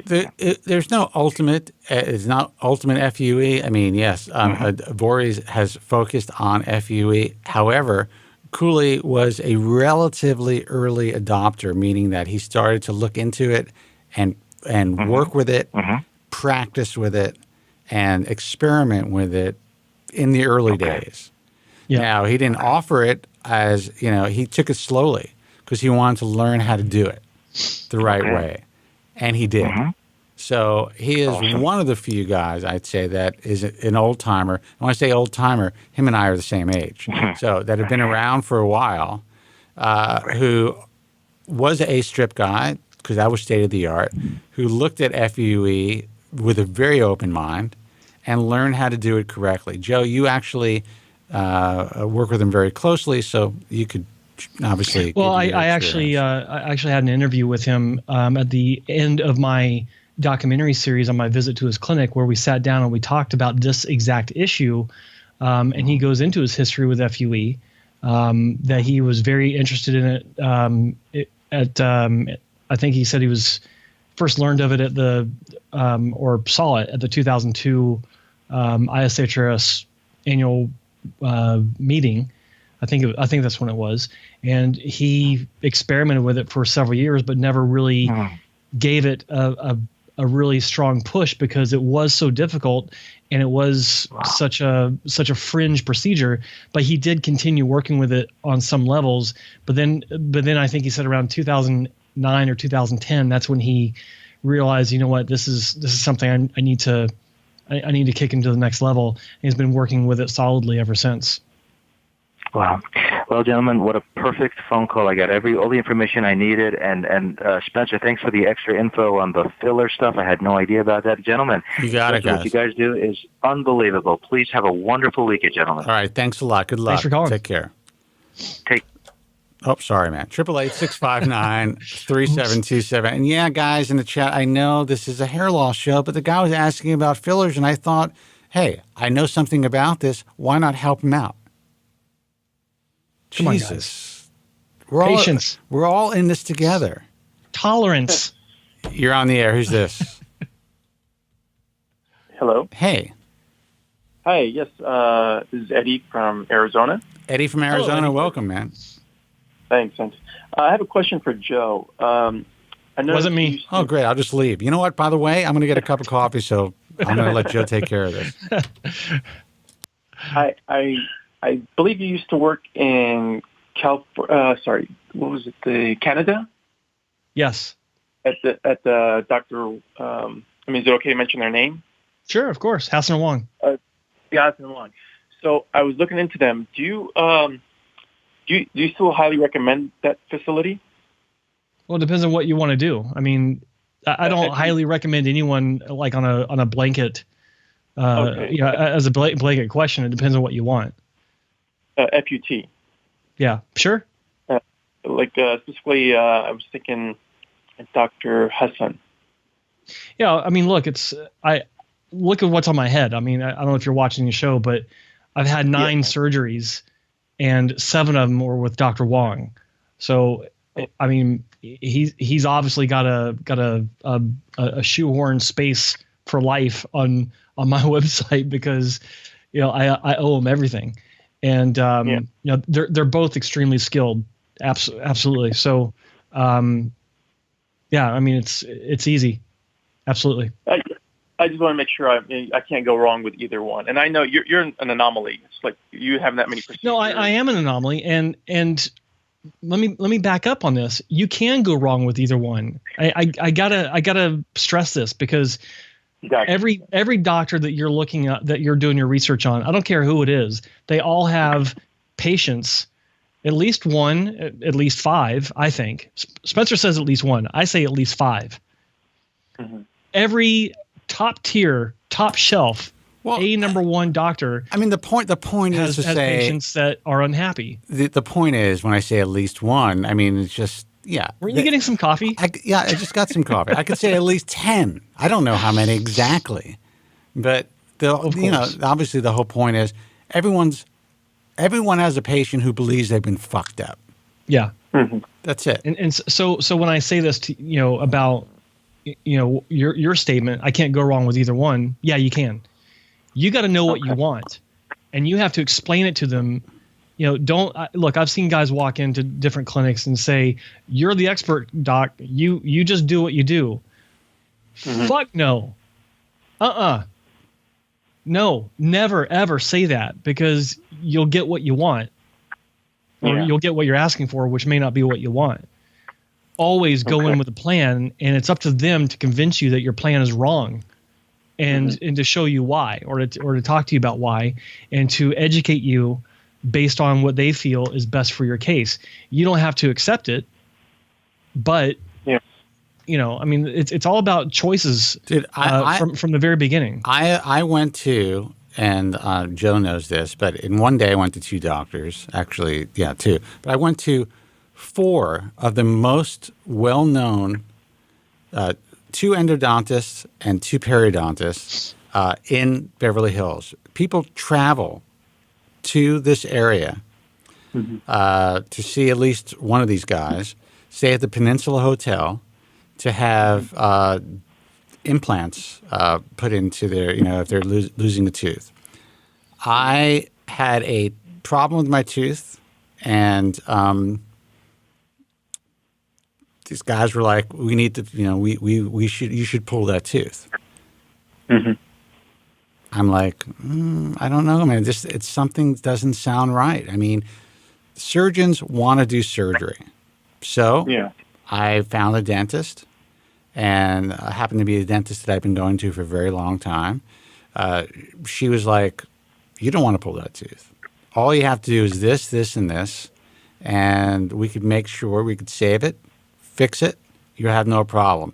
Now, when she initially said that, I was a little skeptical because these other people were telling me these other things. I did my own research, and I made the decision not to have a tooth taken out of my mouth, and not to have an implant put into my it's a tooth way in the back of my mouth. And it is now fixed. I'm speaking to you today like nothing ever happened. And these are all top guys who everyone would say, if you're going to make a decision about anything in your mouth, go to these guys. Yeah. And they were all wrong. Yeah. So anybody, no matter, when people always ask me, who's the top, who's the best? You see these guys talking online, who's the best FUE guy? So the main thing is these guys are reputable, though. At least, of course, they're well known and they're good at what they do. They're not just some. They are some of the best at what they do, and they have some of the best long-term reputations in the field. So to give you some context, I've had a surgery prior, and I have a huge strip in the back of my head. It's a huge scar. Okay. And this huge long or huge wide or both? Both. Mostly wide. But it was. I've been dealing with it for years, and I probably did the same thing you did. I think you might have experienced the same thing where they were willing to repair it. They gave me a discount, and I didn't know any better. I was like, well, maybe they, something was on my end. Maybe it was my head, my scalp. Sure. Here's I'll give you some more money to fix what you fucked up. Here. Yeah. That's what it comes down to, right? And I'm suffering from it. It's like emotionally, it's just anxiety because I'm like, I have to find ways to hide it. Who'd you go to? I mean, you want me to say, or is like? That's why I asked. I only want you to say if you want to say. I asked you. Bosley. Yeah, and it was. Where? Which one? Man, I don't know if I want to mention his name because I'm so upset about it. I'm extremely upset. I don't know if I have any recourse or something I can. All right. Well, listen. First of all, you called the right place. Yeah. Yeah. Did we get your age? No. How old are you? I'm 47. You're 47 or 27? 47. 47. Okay, so you're a reasonable age to have a hair transplant. How much hair loss did you have when you walked into Bosley? I think it was a 3A, I believe. Okay. What? And how long ago was this? Sorry, you said it was a while ago? Yeah, I'd say 2015, I believe. Okay, so that's not that long. That's not too long ago. Did you have a strip or did you have FUE? I had the strip, and I'm just distraught about the whole thing. I'm like really resigned about even going to anybody. So I've been doing some research. I realized how naive I was and how much secrecy there is in the industry, and there's a lack of transparency. And so I'm hoping that's an understatement, my man. Yeah, so I'm I feel like I have no choice but to go to. I have to fix the problem. I can't just leave it exposed like that. Okay, now I went out to get some coffee. What exactly is the problem? I'm sorry, say it again? I didn't see you get coffee. I still see you on there. Oh, no. I'm saying when I put the camera on Joe and you were talking to him, gotcha. I wanted to get some coffee. That's the magic of what we do here. Yeah. So what was the question? The question is, what exactly happened? I mean, what exactly are you unhappy with? I have a huge scar, linear scar, that I can't even cut my hair to a number 7 or 8 without it showing. Okay. Now, let me ask you this, and I'm not diminishing that because that's huge. That's a big deal. What about the growth and the transplant itself? What about the the recipient area? How'd that work out? I would say it was pretty decent. The hairline, I'm not completely. Something might be. I think something's a little off with the hairline, but it's like if maybe I'm over examining it, but something, or maybe because it's not full enough. Like there's not enough density. But the hairline's decent, but it's for what I was expecting. I mean, it's just what I've seen, the results from other people.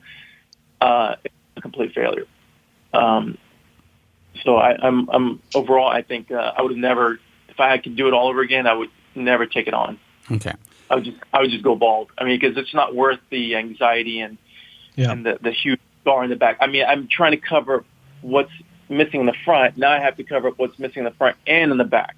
Right. You know? And that is a very common theme, and it happens to a lot. And this scar, a little more than average. I mean, it was a big scar. I don't know how you measure it. Maybe 5 millimeters, or 5 millimeters in width. Yeah, width. Yeah. I'm just talking about the width. All right. Yeah. And, well, obviously in width, but so you're talking about. Or maybe 7. It depends. Some parts were even worse. So would you say it's close? Was it close to a centimeter in the center or at the worst point? I'd say probably on either side of the center. Well, let me tell you what the doctor did, and this is I realized this after the fact. When he made the concision and he closed me up, and he told me, well, okay, so we're 500 short than what we originally were expected to get from you, and he had already closed me up. So he said, what would you like to do? We can open you back up and take some more follicles, or we can just complete the operation. And I'm on Valium. I think that's what he gave me. Yep, there we go. What is it? And I'm high, and I'm like, yeah, go ahead, open me up, and take out whatever you need. I didn't know any better. I was just so. When you're on that drug, you just don't know any better. You're in this euphoric feeling. Take a look at Joe. And yeah, so if I knew back now, I should have just left it alone and not have him open me back up. Well, first of all, and this is important for our listeners as well. And so the fact that he asked you that question is fucking mind-boggling to me. Yeah, why didn't he count it in the first place? Why don't they know how much to take out? Well, it doesn't even make a difference. That doesn't make a difference. The difference is like, listen, we didn't get the grafts that we promised you. This is all we were able to do in this pass. You're already closed up. We don't want to potentially damage you, so we're going to we're going to give you a refund for the grafts that were not utilized or placed. That's it. Yeah. That's how it works. What gets me about this is, I mean, there's that issue that he talked about, and to be fair, I mean, I've seen many cases where the target number of grafts wasn't reached, but it wasn't a matter. When you're taking out a strip, you can't guarantee that you're going to get those grafts. You can't, of course. But I've seen it done where you go back in, remove staples or sutures, and go back in. It's actually, medically speaking, it's not a big deal. But what bothers me about this is that the choice was left up to you, as if you knew any sort of potential downsides. I can only assume that they weren't explained to you. Not to mention the fact that you were medicated on Valium. That goes against every ethical issue I can think of. That this address. I mean, that's just. You never ask a patient about a medical or surgical decision if they're under the influence. That's just wrong. I'm glad. I mean, I was even like, hey, see, doctor, see my eyebrow right here? I think I got a little scar here. Can you cover that up? Put some facial hair there, or some put some topical hair on my eyebrow.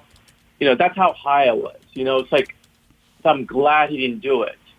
It was like, are you following what I'm saying? Yeah. Yeah, so I had a scar, and I thought, okay, you could just but I forgot, eyebrows don't grow the same as hair on your scalp, You don't want to be trimming your eyebrow every week.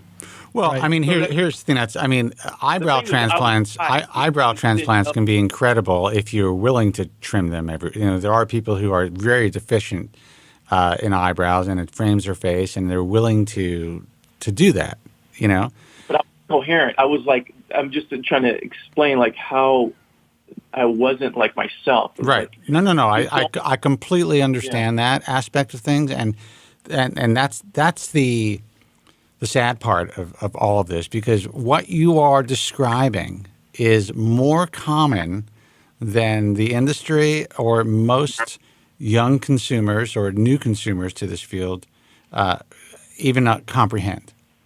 And that's why it's so important that, listen, I wish people found us first. Sometimes they do. And what happens is they're like, oh, these guys they must be bitter, or they're talking down about the industry or whatever it is. And I want to get fixed. And these guys know how to fix me. So And that happens a lot. Believe me, people find the American Hair Loss Association or the IHRS or the Bald Truth, and then they end up going and having surgery because they don't want to take the time to read or do their due diligence, or they believe this can't happen to me. Well, I want people to know that even the salesperson, he's a liar. The one, and I caught him on a lie multiple times, and I overlooked his faults because I kind of trusted the doctor, because the doctor was looked like he had some integrity and was honest and really kind. But that could be just his niche, to kind of get you to sign up. But they were selling me. They told me I wouldn't need more than one surgery. I was never even told I only need more than one surgery. So that was never in my radar. When I was in the operating room, and while the doctor was working on me, so we can come back and do it a second time. You can have a second surgery. I was like, what? What do you mean a second surgery? I was told I needed it once. And this guy, the salesman, was so, he just looked disingenuous. And you know how they have those hats, those laser hats? Yeah. he was telling me he was selling me the hat, the laser helmet, and he was saying, you could he uses it all the time, every day, five times a week. So I asked him, and he has a full set of hair. He never had surgery. His hair looked great. So if you use it every day, how often do you have to charge it? He didn't know the answer to that. So that's amazing. And I said, yeah, he was obviously lying. First of all, he didn't need it. Second of all, he couldn't answer my question. How often do you charge it? How many times are you able to use it before it, or how long does each session last? I promise you, and I say this all the time, if I really believed that I would have any benefit from one of these helmets, I'd be doing the fucking show with the helmet on right now. Yeah. I'd be taking their money, and I'd be walking around with this thing on my head day in and day out. I'd be wearing that cap all day long that they sell. But I know Joe was talking about he was against it at one point. Now he's kind of for it, but it depends on what type of laser therapy. Now, my position is that I'm open to it, and so is Joe. There's more than enough evidence to tell me now that there is something to it. As far as which one is better, I have no idea. I do know that if I had my choice, I'd want something that looked like a normal piece of equipment on my head instead of I'm getting ready to go to a Comic-Con. So that's why I'm not crazy about. That's why I'm not crazy about the helmet, because I do believe that more diodes is better. The helmet doesn't have a whole lot of diodes, and they mix it in with LEDs, which it's like you having a hard enough time getting me to believe about lasers. Now you want to throw LEDs in the mix? Get the fuck out of here. But I want it to at least look normal, so I like the ball caps. That just makes sense to me. Yeah, I've seen that. Yeah, listen, I'm sorry that you went through what you went through. Your situation is not an isolated situation. I will say this, even though it totally sucks, and you're dealing with a lot of anxiety and disappointment and money down the drain and all that stuff, there is recourse. You could contact them again and say, look, you're very unhappy. You have been told that, you should be assessed by a couple of different physicians and get their assessment in writing if you can, and say, look, I've been told that this is not the typical standard of care, and I need a repair surgery, and I would like a refund. And should I do that prior to having my next surgery somewhere else to get it fixed? Because if they were able to fix the problem, then it could prove that this surgeon was incompetent. No, if they were able to. No.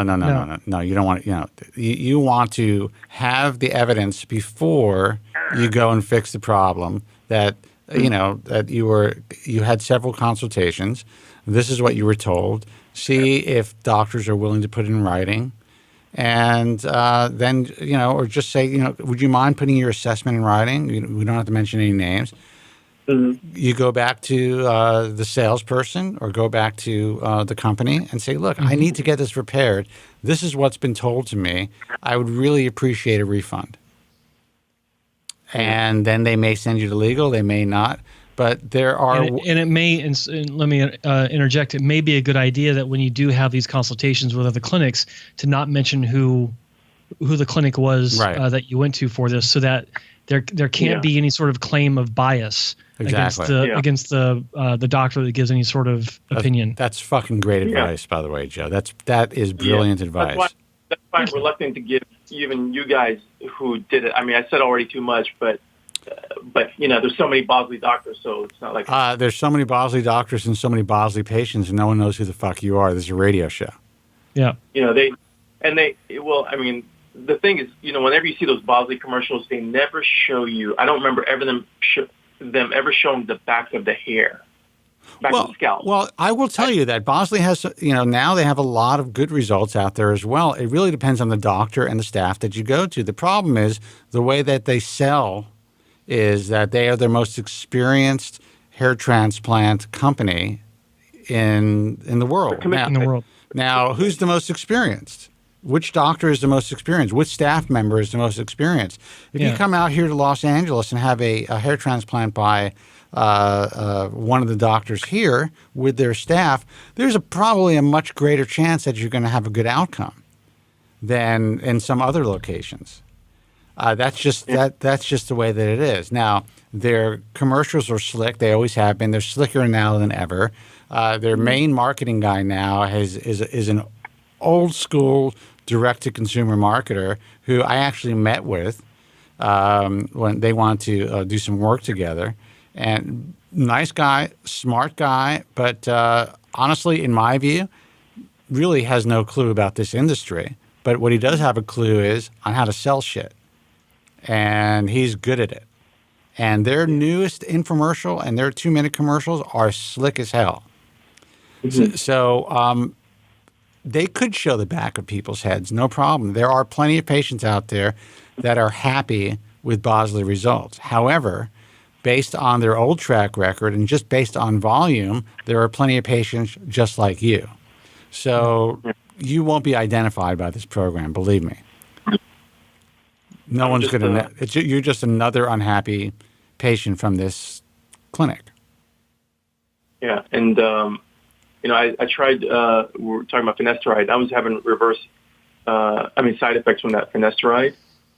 So I stopped it, and I noticed I was losing more hair.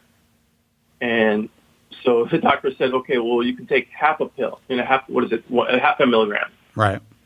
And that the results you can still have results. Is there any truth to any of that? There is. Yeah. That's a very true statement. And in the facility at the Hudson Wong, they actually prescribed me topical finasteride. Yeah, I mean that's an alternative. I mean, you will not have the same. It won't be as efficacious as taking it orally. Yeah. But there are those who do not do well with oral finasteride, who do fine side effect wise with topical and also see positive results. But the doctor at Bosley who gave you that advice, that's a truism. And you could also listen, I do intermittent therapy. I take 1 5-milligram dose once a week. Mm-hmm. And I have just very slowly progressed over the years, but for the most part, I mean, that's my dosage.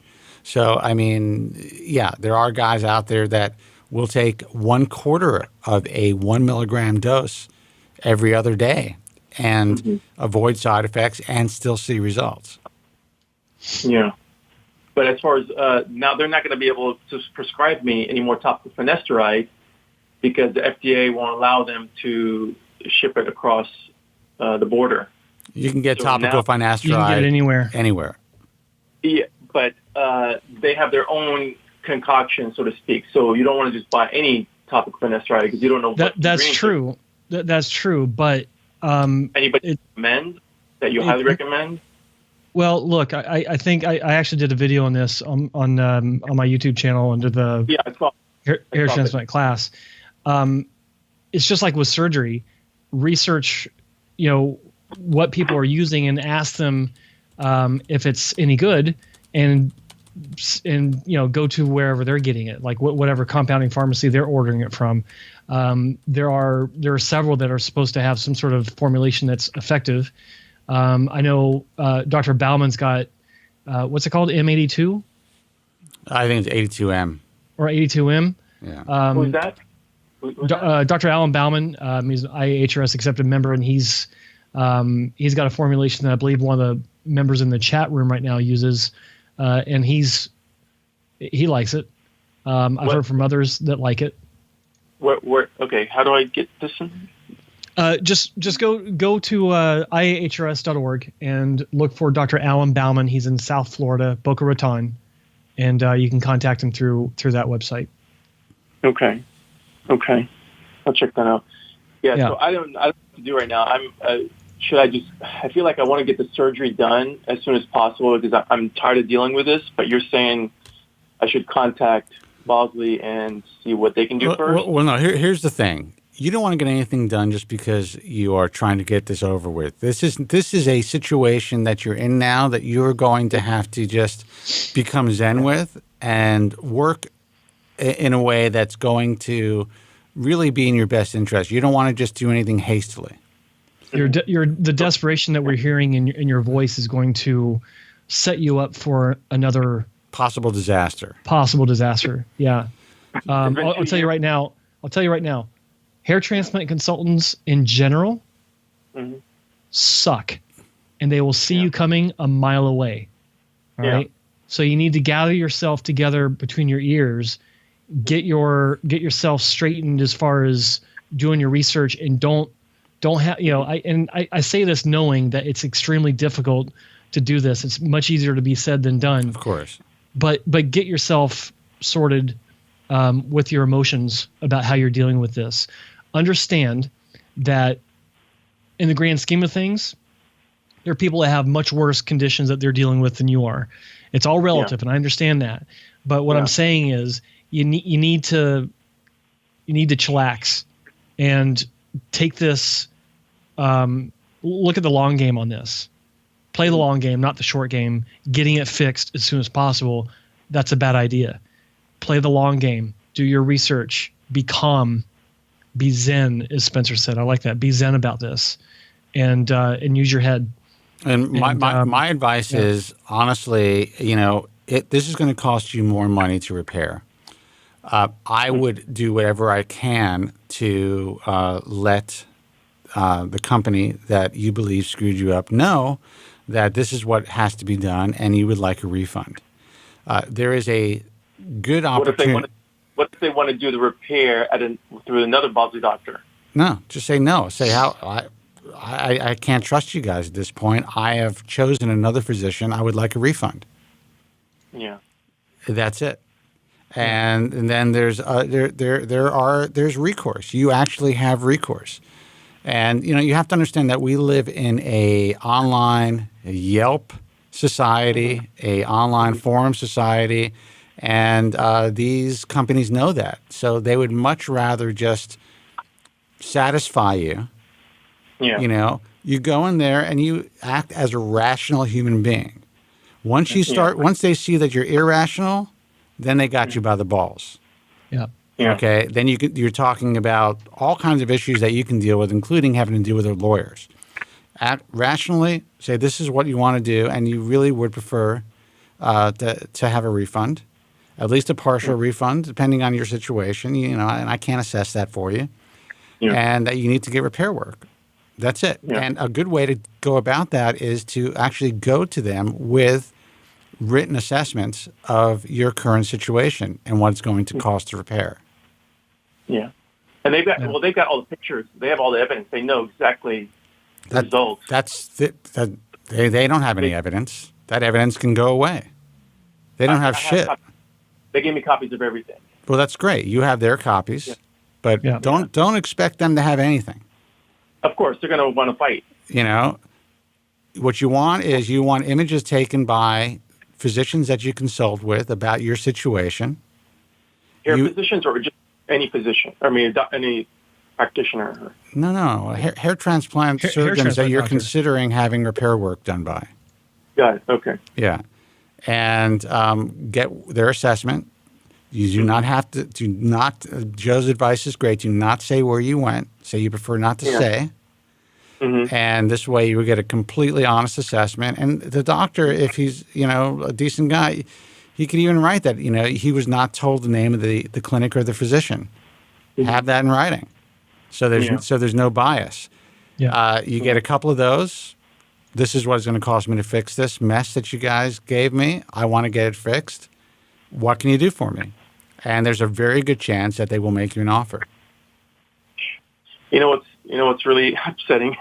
It's so ironic. I feel so stupid right now. I just signed up with Hassan and Wong to do a surgery in the near future. I mean, I can put it on hold if that's what I need to do. And I've been waiting for 2 years, so I have been patient. Right now, I'm upset because I'm rehashing what the experience. It's really upsetting me, but I'm being level-headed right now. I think I'm going to a decent doctor. They looked at my pictures, and they gave me an estimate what they can possibly do, but they won't know until they get in the surgery and start cutting and see what was done, and what kind of Why don't you get on a plane? And I was just going to say that. Yeah, fly up there and say, listen, you just want to get this. You want to get this assessment in writing. You want to be able to see if you can get some of the surgery paid for by the prior clinic. Mm-hmm. And that's it. It'll be worth the plane ticket. Plus, you're also going to be getting an in-person consultation, which you can't beat. Yeah. Let me add to that. You've got a wide donor scar, and I know exactly what any experienced surgeon would normally want to know is what is the donor laxity like? Like how much movement is there remaining in your donor scalp? Because that is the number one factor that will determine the success of your procedure. Nothing else matters. To interrupt, sorry, I was on a Skype call. And I did the exercise in front of him, like I showed him my elasticity. And I've been doing it for now, since we talked, I've been doing it for 7 months. So there's a lot more give now. Okay. So my advice to you, and this is and I appreciate you telling me that, and I understand. That's good to know. But just talking to you now, I can tell you it is in your best interest for them and for you to spend $600, fly up. It's like $600 round trip from Phoenix. Fly up. You don't even have to spend overnight because it's like a 4-hour flight. Yeah. Fly up in the morning, hop on the train from the airport, go downtown, have your consultation in the afternoon, go back to the airport, and fly home the same day. Okay. That is the number one thing that you should do. Because that's the only way to make sure that you get the best consultation possible. This is for you, not for them. This is for your peace of mind, so that you know that they've got all the information that they need to make the best decision possible for you. Okay, because I did put my deposit today. Deposits mean nothing. Deposits mean nothing. Even if you lost your deposit, it's the best money you ever lost if you decide not to go. For whatever reason, okay?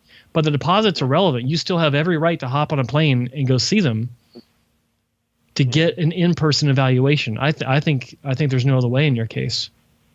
But you can't get your money back on the deposit, I think. My point is, here's the thing, okay? Just going along that line of thinking, if the money is what you're concerned about, and you fly up there and they say, you know what, your laxity isn't good enough, they're going to give you your money back. Deposits are only required so that you don't bail at the last minute. So, if you decide not to have the procedure like a week before you're scheduled, then they might keep it. Yeah. But if it's a month, then no, they're not going to keep it. They'll give it back to you. Yeah, I think it's 2 weeks is what they say. So yeah. Okay. But still, all right, man. Well, even if you show up on the day of surgery and they say we can't do this, they're going to give you all your money back. Yeah. Especially for some complications or something, out of my hands. But listen, I'm I'm so sorry that you've been through what you've been through, but I promise you that there's a good chance that, and it seems like you've picked the right guys, that you are going to be in a better situation once you're able to get it repaired. But the thing is, when I say be zen about things, just be smart. You've already spent a lot of money. If you can get some of that money back and then use that for your repair, then why the fuck not? Yeah, definitely. All right, man? Yeah. Awesome. Thanks so much, guys. You let us know you keep us abreast of your situation. Let us know how you do. When do you do these live sessions anyways? It was just by accident. Well, it was no accident. I just happened to get online and see you guys. Well, we normally do them Tuesday at 8 p.m. Eastern, 5 p.m. Pacific, and now Fridays at 2 p.m. Pacific, which is 5 p.m. Eastern? 5 p.m. Eastern, yeah. Yeah, okay. Good to know. All right, man. So I'll follow up with you guys soon. Absolutely. Good luck. Thanks for calling. Appreciate you. Bye-bye. 888-659-3727. Hey, man, you're on the air. Who's this and where are you calling from? Yeah, my name is Alex from San Diego. Alex from San Diego, welcome. How you doing? Okay, man. Can't complain. I just had a quick question. I've been on generic finasteride for about 12 years now, and I've just been using the just cutting it in fours, the 5 milligram cutting it into fours. All right. And everything's going good. I had really good results, and my whole thing was just to maintain. So everything worked out perfectly, and now it's been about 6 months. It's been like I'm kind of losing ground or something, and I don't know what the next option would be. Did you switch? Did you have a new supply of generic finasteride in the previous 6 months before you started noticing this? No. Did your pharmacy change the supplier? No, everything is the same blue pill. Okay. Everything is I haven't done anything different. The only thing is it's just kind of been losing, just kind of thinning a little bit in the front. I was just kind of thinking if it's like, okay, this is it, the course of nature. Maybe that's just where it's going to go. Which area of your scalp are you experiencing the thinning? Is it the crown? Crown and mid top a bit. Okay. And it's sort of like in the early stages of it. So I'm just trying to, like I said, maintain, and it wasn't there before. And the reason, So it's just becoming slight visible now, and I'm just kind of thinking, do I bump it up? Or it's like my question to you guys is like, should I bump it up, or would it to cut it in threes instead? Would that work? I think I think you got one of three things going on. Either because it's generic, it wasn't working as effectively as name brand at all, or the manufacturer of the generic just wasn't, it just doesn't have the protocols to maintain consistency of the product from one batch to the next, or it was working, just wasn't working good enough, and you've been progressing the whole time, but it just got to the point where you finally notice it.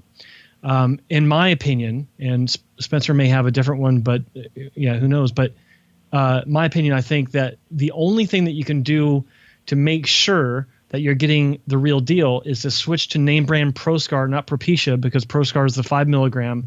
You can still quarter it into 4 pieces and take that for 6 months to see if that is the issue. Because I hear this all the time, and I have for many years. My Proscar is not working, or my Propecia is not working. Really? Yeah. Well, which is it, Propecia or Proscar? Well, it's generic. Oh, okay. Well, maybe switch to name brand, either or. Yeah. And 6 months later, they contact me and say, I'm better. Done. So that's the first thing to consider. If it's still not making a difference, then okay, first off, you've gotten to the baseline standard of the original finasteride by the original manufacturer. So you only have, you can only go up from there. So yeah, then you can consider upping your dosage. I'm not a doctor. This is not actual medical advice. It's just my opinion based on my experience. Yeah. Up your dosage from maybe quarter to a third. My question to you is: are you noticing an effluvium? Are you noticing more shedding in the shower when you comb your hair, things like that? Yeah, no shedding. Well, I did have one like 6 months ago where it was just kind of, I just kind of saw a little minor transition come in, and like the shafts just became a little more flat. I have a lot of hair, right? So, and it was just like, oh, okay, so this is interesting, and then it just started becoming a little visible, and I'm just like, this is the next stage then, and I'm just I want to just kind of maintain it and just see where, basically just kind of maintain where it was before. Well, here's the thing for me. If you are not going through an active shed right now, switching to name brand, especially if you believe you've been on the same generic for a very long time, it could possibly throw you into an effluvium. But Joe is correct in stating that, and again, we're not doctors, stating that the company that's currently providing the generic could have changed its formulation, could have changed its fillers, could have changed something to where it's not necessarily your body not reacting well to the drug anymore, but the drug is not exactly the same, even though the molecular makeup of the drug itself is the same. The molecular makeup of the entire pill that you're taking could be different. Yeah. So that could be a problem. That could be an issue. If you're not actively shedding, for me, it's always difficult to tell someone to make the switch. Usually when someone's actively shedding, that's easy. It's okay. You're already fucked up. Give it a shot and, and see what happens. But, I am always a fan of using brand name to begin with throughout, my entire life. And I'm certainly a brand hoarder because at least we know that this company is doing exactly the same as they did it. And that's how they were FDA approved. Generics can make different, changes in their formulation. With all of that said, Joe's idea is not a bad idea. But you have to just be willing to know that if you make this shift, it's possible you can go through a shed, or it's also possible that you could start to see some either regrowth or just, just maintenance. But at least you're getting the real deal, for sure. Okay. You have to assess that. Like if you're not actively shedding, if you don't see an active recession, you may want to wait it out for another 6 months and see what happens. Yeah. I just thought it was like its max peak. You know what I'm saying? Like, okay, 12 years, that's it. The genes are pulling in, it's done. Well, it's possible that that's part of it, for sure. I mean,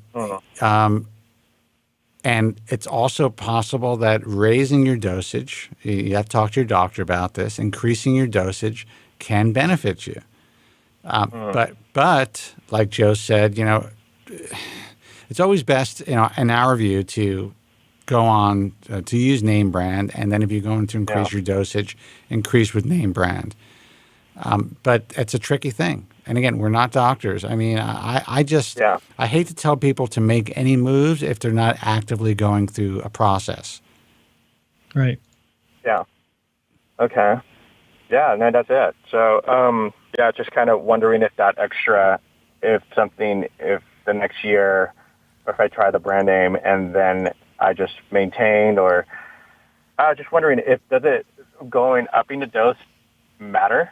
Does it actually, is there difference? Are there effects? Or clinically, and physicians will say this, that they'll say that it doesn't matter. But anecdotally, at least in our experience, and I've been doing this for well over 20 years, I've known guys who've upped their dosage, they believed that the drug was no longer working for them or stopped working, and then they upped their dosage and they're doing great again.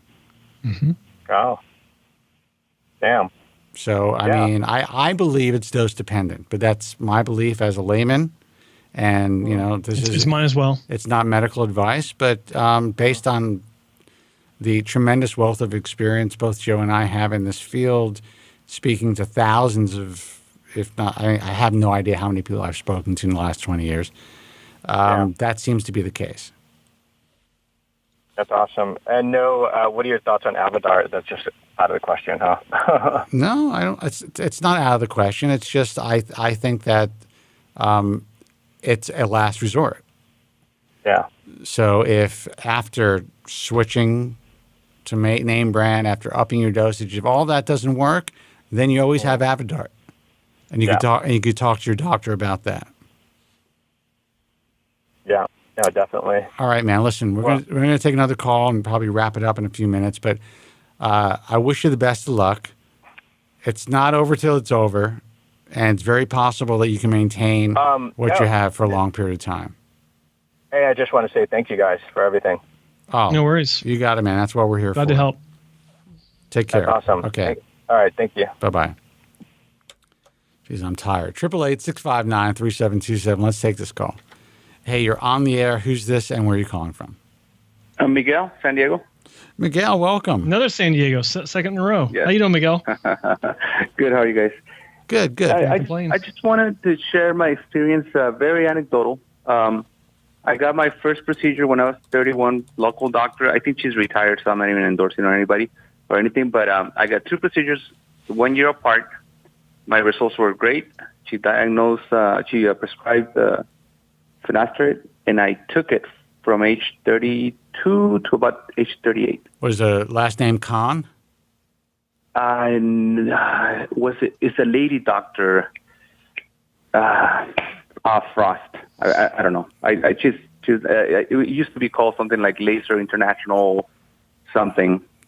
It amazes me, and I'm glad you had a good result, but it amazes me that people don't know the names of their doctors. And you're not the only one. That happens all the time. Khan, maybe? And she's gone. She's old. She was old back Khan. then. That's what, yeah. Yeah. Well, I got it because I went with her because my coworker had a hairstyle not like Joe, the other guy. I forgot your name. Sorry. Spencer. Yeah. This guy at work had your same hairstyle, and one day he went short, and I saw a big scar in the back, and I was like, "Oh wow, you got a procedure." It was unnoticeable. So, anyways, he gave me her number. I went. I got 2 procedures. She prescribed finasteride, and I took it for about 6 years. The results of finasteride are amazing. Like I cannot repeat it enough. It's supposed to be for the crown, but the quality of the hair, just everywhere. Mm-hmm. It's just the shaft, the color, the texture of the hair is great. But I noticed my donor area improved. Oh, yeah, even that. So the reason why I stopped is because I was single at the time, and then I got married, and I started hearing about all these side effects, and I was like, do I have side effects? So I didn't want to, then I read somewhere in the prescription and the thing on the back of the directions, it said something about for men between the ages of up to 45 or something. So I was like, maybe it's a good time to stop. I'm approaching 40, so I stopped. And guess what? I did have side effects. They were not unnoticeable, but they were gradual to when I was 38, I was like, oh, maybe this is it. This is what a 38-year-old man performs like sexually. Mm-hmm. So when I stopped, guess what? I remember what I was like in my very early 30s. So I stopped taking it. I haven't taken it since I'm 45 now, 7 years. The hair, gradually, I've lost a lot of the hair, and I started taking Rogaine just to hold on to as much as I could. Now noticed now let me ask you, how much of a difference sexually? How about this? When sexually, I would say day and night. Day and night. Let me tell you why. Because when I was in my early 30s, I did not have a steady relationship. I did not have a wife that I could have sex at any night. So every time I had like a new girl or whatever, it felt great. Right. But then I asked an ex-girlfriend, like, do you remember when we used to date? Yeah. She goes, yeah, I noticed sometimes that you were not the same. So I was like, I would think that, oh, maybe because I was tired, maybe because I was drunk, or maybe because I was not as attracted. But then I noticed as soon as I stopped taking it within months, oh, this is what it used to feel like. Always certain expectations, certain performance, unbearable, and almost unrelated to any mental stage or, right. any physical strain or anything. It was just great. So now that I'm 45, it only leads me to believe that if at 45 I'm performing like I was in my early 30s, that means that it obviously totally related to the drug. Now, did it ruin my life? No. Yeah. It was great. It was great. Would I do it again? Knowing the limited side effects, yes, I would do it again. Would I start taking it right now? No. I wouldn't start taking it right now because I like the way I perform now. Right. You see what I'm saying? So now it doesn't mean as much as it used to mean my hair, and I lost a lot of it. Let's say I was a 3 when I got my procedure. I was like a 3 with the thinning in the crown, and now that thinning is back. And then I have a little mop right in the center of that crown. I have a little mop from, I'm thinking it's the Rogaine kicking in, but it's not keeping up with what I had.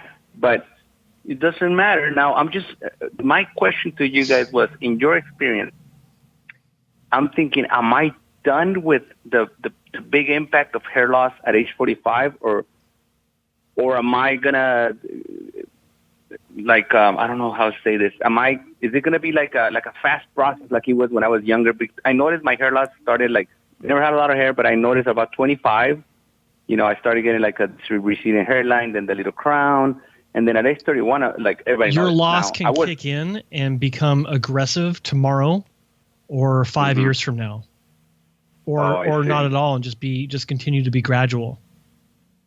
Yeah, because I thought because of the older I get, the testosterone levels are starting to level up. I would think that maybe this is it. I went through the worst phase of hair loss, maybe, because I was thinking about a third procedure just to maybe thicken up a little bit of the crown. And I'm not a big fan of hair replacement in the crown because it's hard for me to see, like when I go to the mall and they're so noticeable because of the density, but.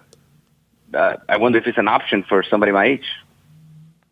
Well, I think that the first thing you need to understand is that, there are a lot of guys that have had moderate loss up until 45, 50 years old, and then the loss accelerates or continues and gets more aggressive. Many it doesn't. I mean, many men, their loss will stabilize or appear to stabilize and just creep along for the next 30 years until they're in the ground. But it's just unpredictable. I mean, no one would legitimately be able to say one way or the other what's going to happen to you without finasteride.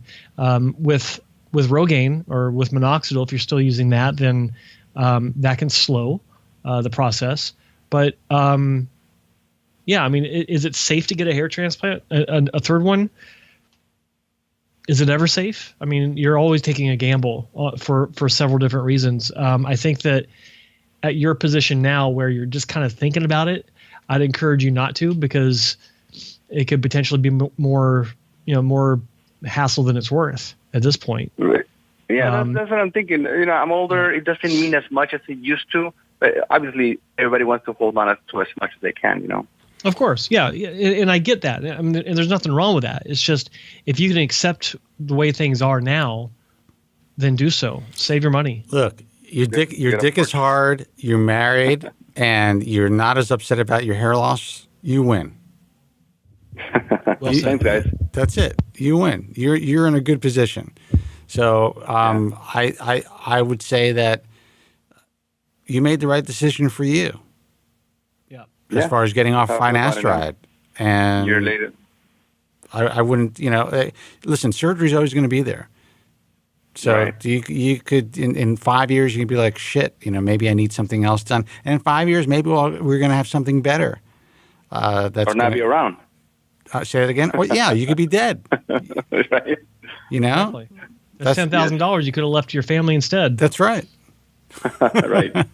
Thanks, guys. All right, man. Listen, thanks for the call. Take care. Thanks for calling, Miguel. Bye. Bye-bye. All right, this is going to be the last call for the night.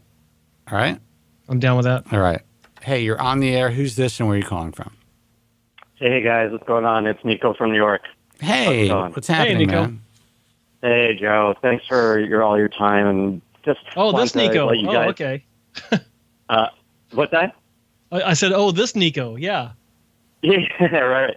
Yeah, I wanted to work something out with you guys, so I know you guys didn't get to do it today for the show for Rate My Transplant. Yeah. It's more of like a secondary comment, just based on hearing today's show and hearing a lot of distress from different people. And the guy called in about his Bosley experience. Just thinking about, just all about reaching out and support and talking to people, and with all the stuff that you'd heard, that's gone on with what happened with Anthony Bourdain and Kate Spade and all that shit. It's all about just getting yourself whole and feeling better first before making decisions. And I just wanted to try to end, on the show on a positive, and trying to make people feel better about themselves while they're going through distressing times. Because, just reaching out and the opportunity to talk to Joe was really nice. And while I feel like, I still have some stuff that I have my concerns about, making decisions for the future for other surgeries, that shit just suddenly becomes secondary as far as just really trying to get, feeling whole, because all this stuff, it's so anxiety producing. And it was, I don't know, just wanted to share that. And that's actually... didn't want to make it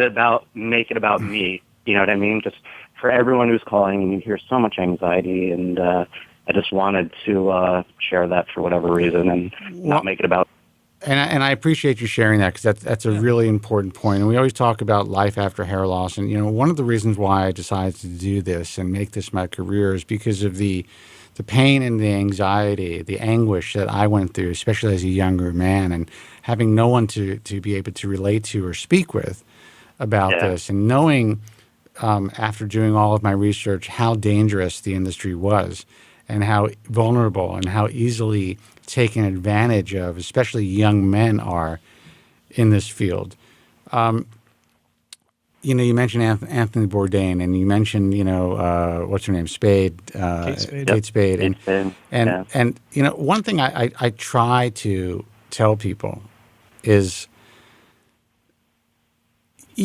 no matter what we're going through in life, we have to find a way to become, and I always say the zen with ourselves and who we are, and as comfortable in our own skin as we can be. That also means being alone and being comfortable being alone, not always looking for outside sources or outside stimuli to make us happy. And, we're living within yourself. Because if you can't find that in yourself, you're not going to be able to have good, relationships. If you think getting your hair back is going to make you a happier person, it can. It could certainly make you a happier person.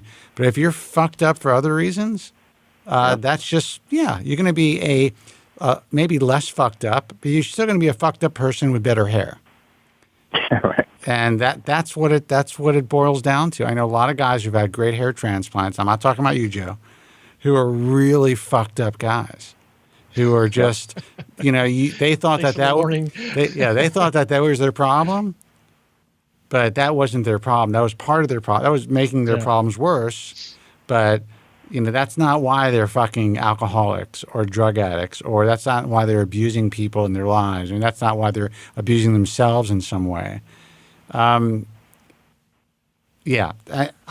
think your point and ending the show on this note is really important. And I appreciate you calling to say that, because these young guys and a lot of older guys, I mean, they think that this is the end of their lives. And it's not. We have options. We have more options than we've ever had. But you got to fix yourself. Yeah, absolutely. And don't go into a situation and make things more complicated than they might already be for yourself. It's all about getting yourself as whole as you can be, and then make, some wise decisions about, moving forward about what you want to do. And, it's easy to get caught up in the game of what to do next and how did my transplant go and the whole fucking thing. And it's tough stuff. But just hearing, just the dude earlier who called about, from Bosley and his experience, I'm like, wow, man, I guess I'm doing okay, with how things went with my transplant, even if they didn't, meet my expectations necessarily. But guess what? After talking to Joe, it was like, wow, just getting some perspective. It was like, wow, that really just helped the fucking cause, just to ease me up a bit. And I don't know, just felt like sharing that. So, well, thank you for that, man. I'm glad Joe and the program, and I'm just glad you're able to be some of your fears were allayed and some of your anxieties were allayed as well, because what you're saying makes so much sense, man. I mean, it could always be worse. Exactly. I mean, I looked in the mirror the other day and I was like, shit, I'm noticing some more thinning in the crown. But you know what? I was like, just relax. Try to enjoy some shit. Try to, hear other people and what they're going through and talk to people. It's all about just reaching out. So look, this whole life is we are fighting the inevitable decay of our lives and our bodies every fucking minute and worrying about it. If you can find a few minutes just to enjoy the moment, take it. Just take it. Yep. Stop fighting with your fucking wife. Stop fighting with the world. It's online about getting world. your wife to stop fighting with you. That's true. Let's get that straight. Yeah. Yep. I mean, just the shit that we did, Joe and I deal with, the online world, the insanity, from the people online who are consumers or listeners or watchers, to the physicians, to the other people in the industry. It's insane. I wish people could just fucking stop and say, you know what? None of this is such a big deal. Yeah. Yep. It's easy to get caught up in the anxiety of it all, and just about reaching out and listening and hearing you guys and other people's experiences, and I want to let you guys go because you've had a nice long show, and I wasn't going to call. I was going to try to work things out with setting up my transplant for maybe the next show if possible. But I thought ultimately at the end of hearing everything, I was like, that's all secondary. It's like, just talk, let's all talk it out and try to feel better about everything. So I'd share that. Well, there you go. It's a great ending to a great long show. And I thank you so much for the call. And you know what? When you get your shit together with the Rate Your Hair Transplant stuff, we'll rate it. Right on it, man. Absolutely. All right, man. Cool. Thank you so much. You guys have a great weekend. All right. Okay? You too. Thanks for calling. Take care. Take care, guys. Bye. Bye. All right. So that's it, man. That was a busy, long, exhausting program. Not exhausting like mentally exhausting. I'm just tired. I had a long day. It was exhausting. My brain is mush right now. All right. So, no, it's good. Websites, hairtransplantmentor.com. That's Joe's personal website. Thebaldtruth.com. For archives of this broadcast. You can also see the archives of this broadcast on Joe's YouTube channel, which most of you guys are watching right now, and that is Hair Transplant Mentor /YouTube, some shit like that. YouTube /Hair Transplant Mentor. Yeah, and eventually I will, but I'm getting a little old, and I have brain fog from Propecia apparently. So just kidding, everybody. And you didn't even know it. Yeah, didn't even know it. The American Hair Loss Association, that's AmericanHairLoss.org. If you're considering surgery, check out the International Alliance of Hair Restoration Surgeons. Listen, we put it together because I believe it is a safe place to start to do your research. That's all it is. All of the doctors on there qualified to apply to the organization, and they've met certain standards. And frankly, there isn't a doctor on there that doesn't have at least one patient who is unhappy. That is the way of the world and the way cosmetic surgery works.